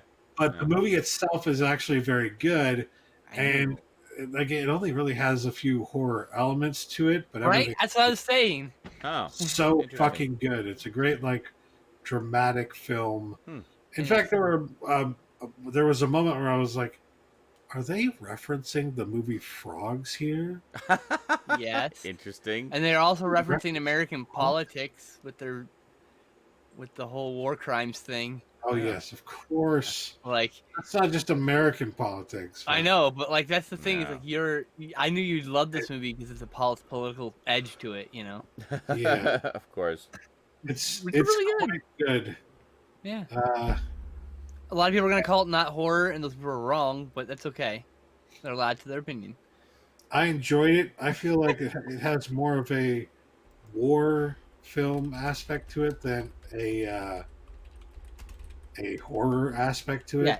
It's a It drama feels- first. Yeah, it feels more to me like Apocalypse Now than it does like a flat out horror movie. Yeah. And I will say though, if you do not like reading subtitles, fuck you. Read the subtitles, goddammit. But you know, I don't think there's a dub for it at all. I think it's just subtitles. just then don't watch the fucking movie if you're not willing to watch subtitles, because Yeah. well, it's You- a you- foreign language film. And unless you have like Spanish. some sort of like neurodivergence that prevents you from reading the film, just read the fucking movie. Just get used to subtitles. They're good for you. Yeah. Yeah, absolutely. It engages your brain a little bit more. Not The only have original voice acting has more Oh emotional, God, emotional yes. depth to it. Yes. Holy moly, yes. Sorry, I didn't mean to talk over you, Stan. I was saying, not only have I seen Threads, I own Threads. Yes. on The it. 7 Blu-ray. Yeah. Yeah. Nice. Very, At some point- very depressing movie. I have yet to watch it since getting it. I'll put it Yeah. that way. I'll probably end up getting it at some point, and when I'm run out of other titles to get from Severin. Like, well, I guess I'll get Threads finally. Yeah. And When the Wind Blows, they released that one too, so I'll get people. Did they put that one again? Yeah, because Yeah, a Severin Kids title. A Severin Kids title. Oh my God, really? So devious, That's yes. by Raymond Briggs. But Evil bastards. You know. I think the Severin one is the same as the Twilight Time release, because I remember the Twilight Time release was pretty loaded with extras, like unusually loaded. I think there's like 1 or 2 new ones, perhaps, but like Probably. yeah, it wouldn't surprise. got all me. the other. It does not have the isolated score, so Oh really? that's okay. on Twilight Time only. Yeah, it's on Twilight Time only. Those usually there's- recorded over. It's so an additional probably- license. Okay. The Fair thing is, enough. Twilight Time also did soundtracks. Right. Not Twilight. Or the company Screen they archives. work Screen with- archives. yeah, Yeah. did soundtracks, so they were able to Yeah. save costs because they're Yes. doing the soundtracks in that. Yeah. That's why all the Twilight Time titles had isolated scores, which is pretty cool. Mhm. Yeah, which is great for a lot of those movies that you never got a soundtrack in any other form too. That's very true. Yeah. But yeah, When the Wind Blows, putting in the kids section. Oh my God. It's yeah, dude. It's a kids movie technically. It's That's marketed like- for decades to get the Yeah, movie. that's how I keep seeing Howard the Duck in the children's section. Like That's not for kids. There are duck boobs in this. This is there are not for duck kids. boobs and just Cursing and drug there's use. a lot of grown-up jokes. Yep. Yeah, oh, yeah. I think Yeah. someone gets called a slut or a prostitute at some And point. that- Like, you don't want to have this conversation with your kid right now. Trust me. No, no. Well, I mean, even Imagine- that the movie was Sometimes when people are marginalized and desperate, they have to do things to make money. Like, that's not a conversation you want to have with your kid, is it? Uh-huh. The and I mean the movie was severely toned down from the comics. Like the comics had a much harder edge to the satire and whatnot, Mhm. thanks to the brilliance of Steve Gerber, of course. And but still, yeah, the even softened. It's still not for kids. Yeah, I know. It's hilarious. Imagine renting Where the Wind Blows for your kids, thinking, "Oh, this is nice. Oh, This Looks looks pretty nice. Yeah. Oh, this You nice set old the couple. kids Yeah. up to it, and you're like, oh, okay. I'll You just watch. I'll play show it, them this you put- movie. And you go think you can have a nice hour break, a reprieve from the Yeah, fucking exactly. screen. You put it on for them and then leave About the to room. enjoy yourself when Yeah. sobbing children come to you. Yeah.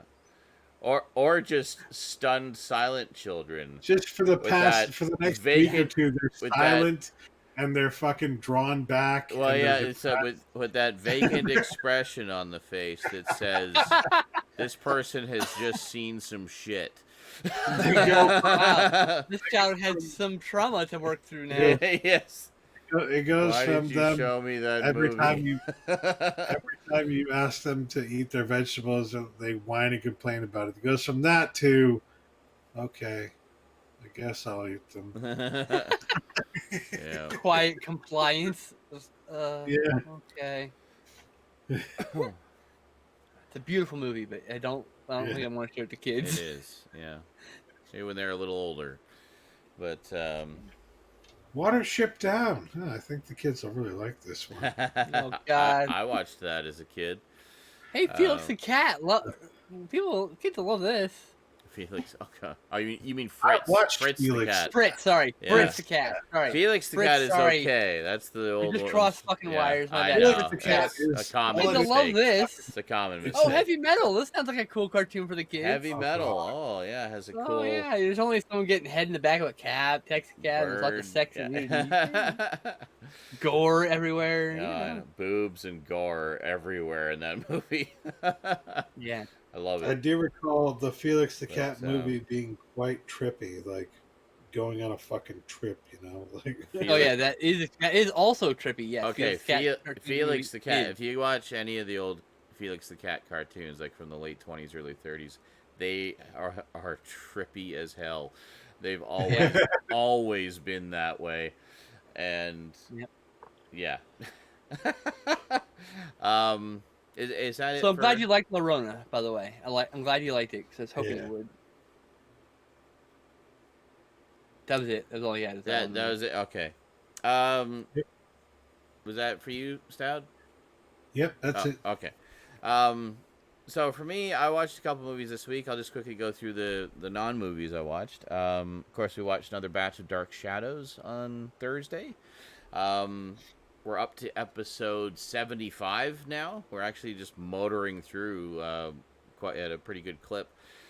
Pretty significant batch of episodes this week in that it was the first time. There's been a lot of hints and rumors and hearsay and mysterious goings on. Maybe it was the wind, maybe it wasn't. But this time was the first time they just flat out said, nope, there are ghosts in Collinwood, and we're going to show you one. Done. So, yeah, we found out that there's an old house on the Collinwood estate that's actually the original Collinwood before they built the big sprawling mansion that they all live in now. And it's off in the forest. And young David Hello, takes his Dad. governess there and says, well, that's where the ghosts live. She's like, oh, David, don't be silly. There's no ghosts there.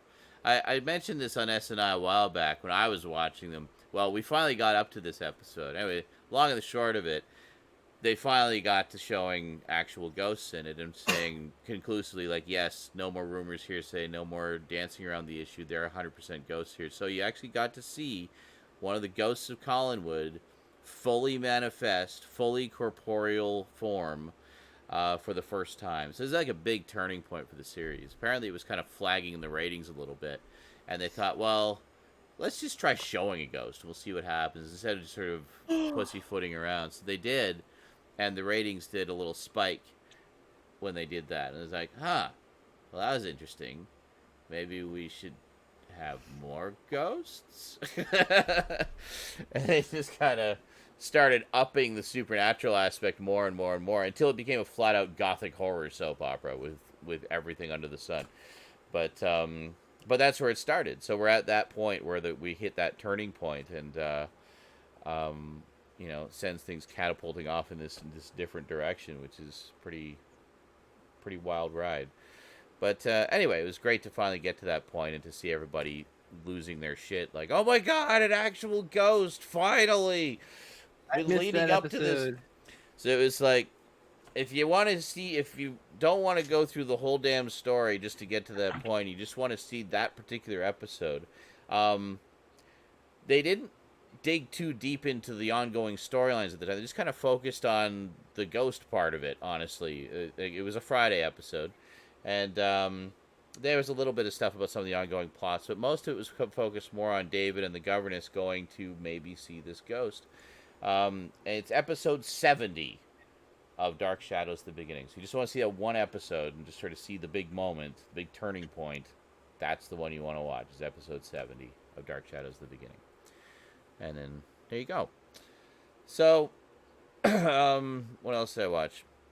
Oh, Mr. Robot, season 4, the final season of Mr. Robot. Wonderful cyberspace, cyberpunk hacking conspiracy theories, epicness with Rami. I'm told I would love that movie or show. I mean, it's fantastic. I really like it a lot.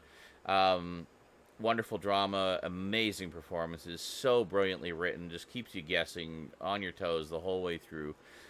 Now it's complete. And it's complete. Yeah, that's the thing. Season 4 is the final season, which actually, conclusively wraps up the story as conclusively as it can be. It's a very complex story. But Rami Malek is just amazing in it as the main character, Elliot. Christian Slater is amazing in it. Everybody's amazing. It's just such a good show. So anyway. Still doing Jack Nicholson? Yeah, maybe a little bit, but I think it's just him. It's just the way he is. But no, he's great. He's great in it. But it's so it's just basically finally getting to see how it all turned out. I've been waiting and waiting for it to show up just on regular Amazon Prime. They had it available as a rental for like a year, and I was just kind of waiting to see when it just became included. And well, it is now. So now you can watch all 4 seasons on Amazon Prime. Let's look into that now. Yeah, it's I kind of like to do that too. It's like, oh, it has a finite ending now. Okay, now I can actually budget some time for this. Yeah, otherwise you're watching Supernatural for 16 seasons and going, why? Like, can this end now, please? I'd like to watch something else. Yep. But yeah, and then it's nice because when it's just kind of a short run like that too. They told the story they wanted to tell, and they're done, and that's it. No milking it, no dragging it out for years and years and years. It's just, this is the story. It's done. But yeah, no, it's very good, and it's been a pretty interesting ride, I gotta say. I can see why it got so much recognition when it first came out, because it's very different. And it's a good and proper cyberpunk show, really. Just set in modern day instead of the, We live in a cyberpunk. Essentially, yeah, basically, and that's a lot of what it deals with, and that sort of those sort of ideas. But yeah, it's very good. And what else? Yeah, I think actually, Duncan, it was one of the first things I watched on Prime. It was that I originally got it for Unsolved Mysteries. And then I saw that Mr. Robot was on. I was like, oh, yeah, I heard about it. Because I just played Until Dawn. And, of course, Rami Malek is in that, is one of the main characters. Josh, I think his character's name was. And I was really taken by his performance in that. So everybody was saying, "Oh yeah, he's the guy who was in Mr. Robot." I'm like, "Oh yeah, I heard that was really good." So I saw it was on Prime, started watching it, and next thing I knew, I'd watched all 3 seasons that were out at the time. I was just like, "Well, that just sucked me right in." But Love when a show does that. yeah, me too. It's just like yeah, like okay, that just USP Gecko's been trying to get me to fucking watch it for like a while now, so I right. get to finally watch it. I remember you mentioning that. In particular, I recall he said he was really impressed with like a lot of the hacking aspects of it. He said a lot of the technical terminology and whatnot is actually correct, and he would know. But oh yes, he would know. He's in the tech industry. That's what I mean. Yeah, but so I mean that's a hell of an endorsement. That's something you don't hear very often about Hollywood computer stuff. So they obviously did a lot of research and did their homework in this. And the person who wrote it knew what the fuck they were talking about, basically. Yeah, it really shows. It really shows. And Rami Malek is just such an amazing actor. I mean, he just kind of draws you in to that world so effortlessly. Yeah, he's pretty cool. He's pretty cool. No. Yeah. I really want to see Bohemian Rhapsody, where he plays Freddie Mercury. Apparently, he's amazing in that. But I hear he's very good. Yes. Yeah. So watch that. And as for movies, well, speaking of Dark Shadows, I just kind of got in the mood. I thought I've had these Blu-rays sitting on my shelf for a while. I should probably watch them. I watched House of Dark Shadows, which is the first of 2 theatrical films that they made based on the series. Now, this is loosely adapted from storylines that occur way later, basically when the series really took off and became a big hit. But I used to have this on VHS, and I really enjoyed it. It takes a couple of the sort of more popular storylines from the another one of the big turning points of the series, where it became a big hit, essentially, and just kind of condenses them down to their essence. And with a few alterations, a large chunk of the main cast is killed by the end of the movie, which of course very nice may or may not happen in the series, or at least not in quite the same way. But yeah, they kill off almost the entire cast in the movie, and just like, I'm pretty sure that didn't happen in the show, but okay, I'll go along with it. We're doing a bit of 70s, exploitation horror kind of thing. Well, not really exploitation horror, but like 70s gothic horror. And we're just kind of cranking it up to 11 a bit. And that's fine. But then they did a sequel, and I'm like, well, how could they do a sequel? They killed off almost everybody. But it's like, well, it's a big cast. There's other characters. We can have a story with some of them. It's like, okay, cool. So I haven't seen the sequel yet. The sequel's called Night of Dark Shadows. I have that as well. But I wanted to rewatch the first one before I watched the second one, because, just kind of as a refresher. So yeah, that was a lot. I don't really want to say too much about it, because I know a lot of you are watching the show along with me, so I don't want to spoil anything. I just want to say I watched one of the movies that was based on it. So for those of you watching Dark Shadows with me, we do a live stream every Thursday on Twitch. We do a watch party, basically. You just need Amazon Prime to watch along with us. When we get to the end of the series, we'll watch the movies as well. So we'll throw those in as a bonus at the end or something like that, and that'll be fun. Because by then you'll know the stories, and you'll sort of see what they're adapting and get where it's all coming from, how they kept it the same, how they changed it, and things like that. So it's an adaptation of the original stories, which is cool. It's interesting seeing Dan Curtis kind of revisiting his own ideas and then twisting them around and reworking them in different ways.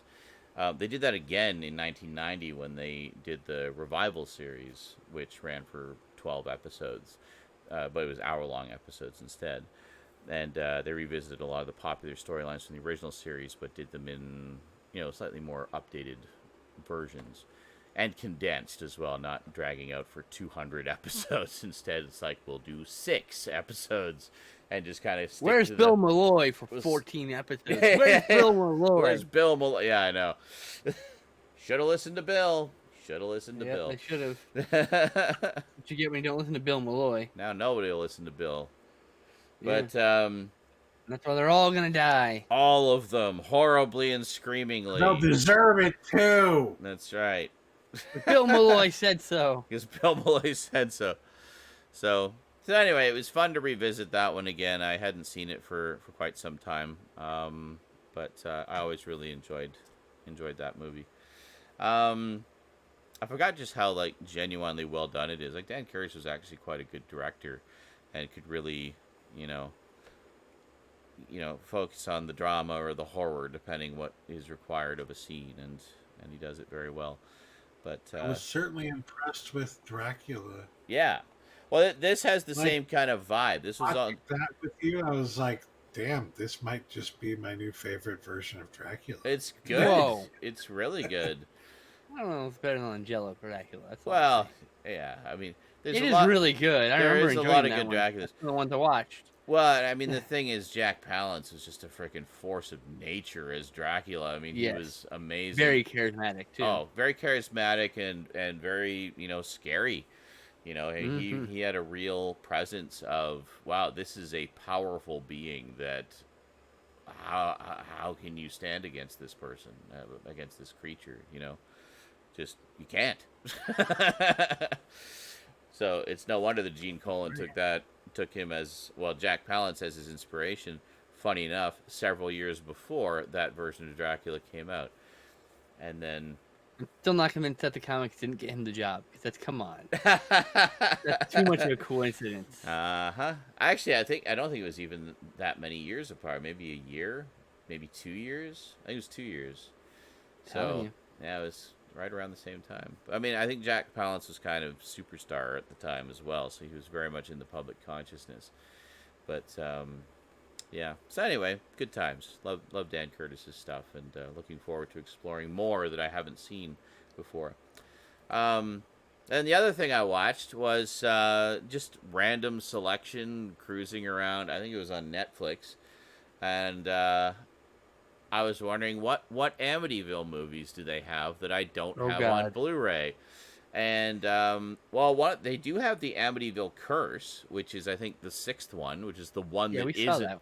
No, it's not in any of our sets. It's the one that they couldn't get because of some kind of Oh. rights issue. But it's I don't within think we that. had that here. No, but it's within that that post original trilogy mix somewhere. It's like the 5th or 6th one, I think. There's no strict continuity thing because they're all I'm- found objects. I'm sure there First isn't. object. But anyway, this was You watch one. in any order, it's my point. This Yeah. was one of them. So so they had that one. I thought, oh, that was kind of interesting, but I kind of want to go and watch the other ones first, and then I want to watch them in release date order, basically. So I thought, I'll watch this one when I get to it. At least I know it's there. So I thought, well, what's one that I can probably just watch on its own? I'm kind of in the mood for an Amityville haunted house movie, but I don't really feel like going into the whole saga right now. What's a nice like standalone? It's like, oh, this is the most recent one, the Amityville Terror. Oh, God. Rather than the Amityville Horror. So I was That's reading. why I said, "Oh God!" I thought you were gonna watch that movie. So I was reading the description. I'm like, oh, they did it as a found footage thing. Cool, I'm in. So, what can I say about this found footage Amityville movie? Well, Is it the best movie you've it's ever seen? probably the most terrible found footage movie I've ever seen. Is it worse than the movie Atrocious, which is actually atrocious? I have not seen Atrocious, I can't say. Okay, skip. But now the thing is, it has some nice little moments. It starts off pretty strong, where you get a couple of good boo moments, but it just falls apart so fast. It suffers from what I find a lot of these types of movies suffer from, and it's just characters that you want to slap the shit out of because they're being so unreasonable. Or stupid. So like okay, so at first, all right, it starts off with a scene where these sort of dumb teenagers decide to go to the old Amityville house and have a party, and then do a little bit of Even though ghost it burnt hunting down. and get drunk and have sex and all the things that horny teenagers in horror movies do. Needless to say, something horrible happens to them and they're never heard from again. Now, it starts off with them filming around with their cell phones, basically, and there's a great boo moment where you see like the shadow of a ghost standing at the top of the stairs looking down at them, and then the camera moves away for a second and is gone. It just disappears. It's quite effective. I thought, oh, that was good. I hope the rest of the movie's full of like little boo moments like that. That was really good. So it gave me high hopes. And then we get into the movie proper, which is a few years later, where a new family moves in. It's a father, mother, young boy, and his younger sister. And they move in, and they know a bit about the history of the house. There's murders here and blah, blah, blah. They don't know about the teenagers that went missing, but they know about the classic story that everybody knows. And the movies and the books and everything. So it's kind of like, this is the real story of what happened to this family that moved into the house later, and blah, blah, blah, blah. So, here's the thing that bugged me about it was, all right, there's clearly weird shit going on, like pretty much from the moment go. A few unexpected deaths that couldn't be explained rationally. And within like the first 2 days of them being in the house, like literally the first 2 days. And the dad is just like, no, we have to stay here because it's all we can afford. We're not, we don't have enough money to live anywhere else, so we have to stay in the haunted house where people keep mysteriously dying. Okay, fine, honey, whatever. But the part that really bugged me was, later on, I don't care if I'm spoiling shit. This movie's garbage, but We're not gonna watch that. and most of you It's not canon because the house burnt down in the third movie. So fuck yeah, this. you're probably not gonna watch it anyway, and if you do, it'll just be out of masochism. So Yep. but I'm like that. I watch movies like that because I don't care. But anyway, so at one point, the little boy, who's been trying to convince his parents that there's strange goings on, and they're just not listening. Oh, stop making shit up. That old line, He finds the cell phone of the teenagers, and it has the video on it of what happened to them. Like, they're literally dying in the video, and you see the ghost in the video. And he's like, Mom, Dad, look, I found this cell phone. It's got a video on it. Look. What it also has is some shots of them having sex. So, of course, the parents get to the part of the, couple of teens having sex, like, oh, little Billy, we can't have you watching stuff like this. Like, where did you find this? It's like, I don't know, I just found it in the kitchen. But keep watching. Something happens, those kids turns it off. No, I'm not watching any more of this. You have to delete that video. That's not, that's not appropriate for a boy your age to be watching. It's like, Oh my god! he literally gave you video evidence of what was going on. So then the kid is the one filming, which I thought was an interesting thing, have from the kid's perspective. Like I said, there's some interesting little ideas. It's just not very well done. So he's doing his little video diary. It's like, yeah, I tried to show them the video, but they just wouldn't listen. Like, I don't know what's going on. It's just like, they just never listened to me. And, and then his sister starts to talk to an imaginary friend, who, of course, is not an imaginary friend. Now, here's the thing. You remember how I said how at the beginning of the movie, we had this cool, like, shadow ghost, and it was genuinely creepy, and it gave me high hopes. Well, later in the movie, they set up security cameras and stuff to see what's going on. It's very Paranormal Activity wannabe. And they catch the kid ghost that the little girl has befriended. And they didn't even try to make him look like a ghost or ethereal or anything. He's literally just this kid sitting there. Just on the camera. And then sometimes he's in the shot, sometimes he isn't. Ooh, he's spooky. He disappeared because he's a ghost. And then there's this, like, I guess, murderer guy ghost, who's, I guess, the one killing everybody, I guess. And he occasionally appears on camera. But here's the thing. Normally when you can do something like that, you make it a little fuzzy, a little unclear. You gotta have some mystery. A video glitch or something? Or there was lots of video glitches, but then the glitch would clear up and you'd see the thing clear as day. So the killer ghost is just this guy standing there in front of the camera, like doing the Kubrick looking, facing down, looking up pose, with some blood on his face to indicate, he's a murderer, I guess, and he's got, like, work clothes. And he's just, like, staring at the camera. And he disappears. And then he pops up a little closer to the camera. And then he disappears. It's like, it doesn't look like a ghost. It just looks like a dude standing in front of the camera with, like, crappy makeup on his face to make him look beat up or something. And then they did the thing where it's like, he's like staring at the camera and then he goes, you know, that sort of like fast head shaking back and forth thing. Yeah, they did that. And I'm like, really? You did that? Okay, first off, Jacob's Ladder did that better than anybody, and that will never be topped. And second off, this isn't Jacob's Ladder. I probably should have watched Jacob's Ladder instead. That's a much better movie. But yeah, that would be better to spend use of your time. Better, pretty much everything. So anyway, I was just in the mood for something found footage and haunted housey, and I'm like, oh, there's one for Amityville. Cool, I'll check it out. Wow. I mean, you know me, I'm usually pretty forgiving, especially when it comes to found footage movies, because a lot of them are very hit and miss. Very forgiving, yeah. But this one was awful. So there you go. Found a movie that I have rated as awful. But I'll probably watch it again because I'm just that kind of person. But not right now. And that's all I watched this week. So I watched House of Dark Shadows, which was like revisiting an old friend and was wonderful, and I loved it. First time I'd seen the Blu-ray, actually looked really good. And then the Amityville Terror, found footage, Amityville style. And I just... yeah. We hate everything now. I can't wait to see some of the other ones. Like, I'm sure the Amityville Curse ones are at least a little more coherent. But the... yeah. I want to see the other one. This is clearly another one that just tried to blatantly cash in on the name. I want to see some of the other ones that blatantly cash in on the name, but in like ridiculous ways. Like there's the Amityville Killer Shark movie, and there's the there's the Amityville Clown movie. There's a whole bunch. There's not I think a ton, but there's enough that it's kind of ridiculous.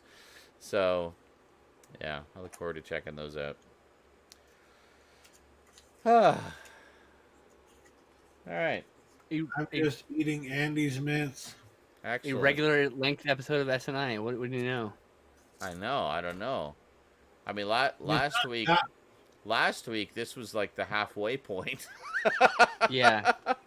Last week was a marathon, though. Last week was amazing. That was actually so much fun. It was. I'm so glad that we just literally... we did all the things we normally do, and then we literally just babbled about movies for like 3 hours. Literally 3 hours. Yep. Like the old days. I don't remember half of what we talked about, but I just remember having a lot Me either. of fun. Good. Well, the repeat's there if we ever dare to watch. God. Stu says the movie was made for $500,000. So all I can think to myself is I could probably make a better movie for $50,000. I have Splice. Okay, yeah, I think I know the one you're talking about, Legally by Gamer. Oh, Splice is good. Yeah, I've heard of that one. I haven't seen it, but that movie was made for $500,000. What? Oh, Amityville Terror? Yeah, I believe it. Basically, most of it just being the location. But all right. The actor fees, and that's about it. Yeah, very basic. I certainly didn't spend a lot on special effects. You could make a decent found footage movie with fucking... You don't even need a fucking... No, you can do it with a fucking... You can do it with a goddamn cell phone. You can literally do it with a cell phone camera. You know, it's about creativity, you know, and I mean, doing a haunted house movie, that's probably one of the easiest things you can do, because you don't have to show very much. In fact, it's scarier if you don't. And I think that was the big problem with Amityville Terror, was they actually showed too much. They showed the ghost in full, clear as day, full corporeal form, as if he was just standing there physically, and it's not scary. It just looked like some creepy dude. Why is Uncle Johnny in this movie? Yeah, it's like, it didn't, that was where it all really fell apart. Like, I kind of, you know, I could forgive its shortcomings with the kind of mystery of weird goings on and whatnot, and falling into some of the, you know, just such tired horror tropes. But, you know, we came up with the idea for Unfriended before Unfriended came out. Well, the Den came up with it Never before let you. that go. We will never let that go. The Den did it before you. Yeah, but that was a completely different feel than what we're doing here. Well, that's true. It wasn't quite like. It was more like I don't know. Have you watched The Den yet? Not yet. Okay. It's on our list. All right. I won't say anything. Eventually. Okay. I liked it. We know the premise. You told us the premise, so we get it. But like, Yeah, well, even if the Den came out first, we still came out with the idea first. Yes. Our idea was the original one. Yep. can't Wow. confirm. Stole it. They stole it from us, like the Dems are stealing the election. Mm-hmm. Totally. Now, The joke illegally. behind that is that they Yeah. didn't steal it. No. Now, if it was a legally made movie, then it would have been your idea. But instead, it was an illegally made movie called Unfriended. So we're going to be looking into this very heavily. And we find anybody on that staff had been watching the stream where we were talking about that idea, then there's going to be... They're going to get, justice and stuff or something. Didn't we watch the second one, the second Unfriended movie? No. I did. No? I did. I was talking about it a few weeks ago. Yeah, we didn't watch it yet. We Yeah. watched Host. That was it. I We like. watched Host. Yeah. Yeah, I need to see Host. That's what I want to see. Really good. No, I really like the second. Another reason to get Shudder. Yeah, exactly. Well, and that's one of the things that's kind of intrigued me. I've been seeing more and more of these original productions that have actually really caught my eye. So Shudder's really good. Worth the money, I think, personally. Yeah. They don't even pay me. I wish. I No. wish I had an affiliate link. I'm not that cool. Yeah, I was just gonna say, yeah, I actually liked the second Unfriended better. I thought it was genuinely unsettling in all the good ways you want a movie like that to be unsettling. Oh, And, good. Kind of like how the original Ouija, as you pronounce it, movie was not very good, but the second one was actually really good. That's what I've heard. I own both of them. I still haven't watched them, so. But I mean, the first one isn't terrible. I yeah. give it like a 5 out of 10 or something like yeah, that. I haven't seen either. The second one is good. The like second one's good. for me, I thought the first Unfriended was okay. I thought again had some interesting ideas. I would definitely take it over Amityville Terror. I liked most of the cast in it, and I didn't really. And Friend is not bad. Don't get me wrong. Yeah, no, I at all. didn't really have any major issues with it. But I just think that the second one was better and scarier, and Interesting. it just has a more interesting story to it, and there's some nice little twists and turns along the way that I really enjoyed. So, Can't wait to get to it. yeah, no, I'm sure. One movie remake you definitely do not need to see is a remake of Poltergeist. Like, I am in no Don't rush bother. to see that. waste your I time. saw it actually. It was Yeah. okay. I'll see it It eventually. wasn't okay. I'll see it It eventually. was okay. bad. It was an average spook house movie. Like Yeah. it was. 4 like out of 10. 4 out of 10. I gave it Wow. a 5 out of 10. It's nothing Okay. spectacular. It's nothing offensive. It's just it exists. Yeah. It offends me because that's like my favorite fucking horror. I know. movie. I get I it. got. Well, yeah. I'm the same way about stuff. Well, I'm sure it is for a lot of people. I mean, I think the Poltergeist was a gateway horror for a lot of people. It certainly was for me because I was 10. when PG, that's right. It was PG at the time. Yeah. It was like right before PG-13 came out. But it It's was one of the reasons why PG-13 wanted that and Indiana Jones, right? and Indiana Jones and the Temple of Doom. Yeah, I think those were the two big ones. But yeah, scared the shit out of me, and I loved it. That when I and was a The kid. Birds and movies like that kind of led me into enjoying horror. Yeah, absolutely. But like I got into Poltergeist because they'd show that one on TV all the damn time. Yeah. Well, that's true. The- Yeah. Face ripping scene is so good. But you need it uncut because you need that face ripping scene. You do. Yeah, that was pretty intense. Anyway, And for fuck's sake, Toby Hooper did direct the movie. Fuck Yeah. you. yeah, That's right. I'm sure he did direct. I'm sure he was present on the set when it was being filmed. Oh, Yeah. shut No. Don't be Spielberg my literally like took that. out a full-page ad to explain. No, I that always thought of it as a Toby- collaboration because I mean Steven Spielberg was very involved in the development of it. So I mean, Steven Yeah. Spielberg did second unit like shooting, so he did like effect shots. So he and did some stuff like that. Like yeah. Well, I Yeah, think so it it's was like- his hands doing the face Yeah. setting thing. Yeah. that's second unit stuff. Yeah. Yeah. So Yeah. it's not, but it's a Toby Hooper film. It Yeah. really is. Yeah. It's just It a has all the wonder- hallmarks. It's just you a know? wonderful film, and I really have to pee, and I want to go to bed. So anyway, thanks for Ditto. watching, everybody. It was a good show this week. Covered a lot of cool It was. stuff. I'm so tired. I almost fell asleep a few times. That's okay. That's all right. Have yourselves a Me great too. day or night, everybody. I probably won't see you tomorrow because I'm going to be sleeping a good chunk of the day, and then I'm probably just going to just, relax. So I'll see you all Monday, and we'll get back to work on Monday and do some videos or something. I don't know. We'll see. Monday. I've got a Twitch. stream tomorrow at noon There Pacific. you go. You can watch Skinslip's stream if, Yes. you want to. Go watch Skinslip. Do That it. didn't sound like a ringing endorsement. I didn't mean it to sound like that. Go Do watch it. Skinslip, because, Skinslip's awesome. Fuck There you, you go. too, dude. Unless I'm on, then watch me. I love how the flip of a finger can say so Or if much. Stoud's on by some miracle, don't watch either of Point- us. Watch Stoud. There you go. Pointing But he's a never on. finger and saying "do it" is one thing, but then going "do it." Do it!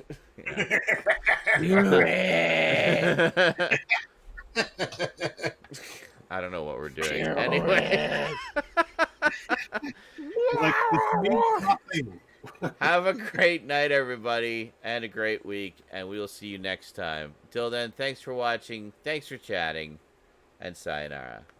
Strafe. Stay- And bye bye, stay Donald safe. Trump. Bye bye. Just couldn't resist, could you? Said to slip some Couldn't resist, politics no. in there. Good riddance. Ah.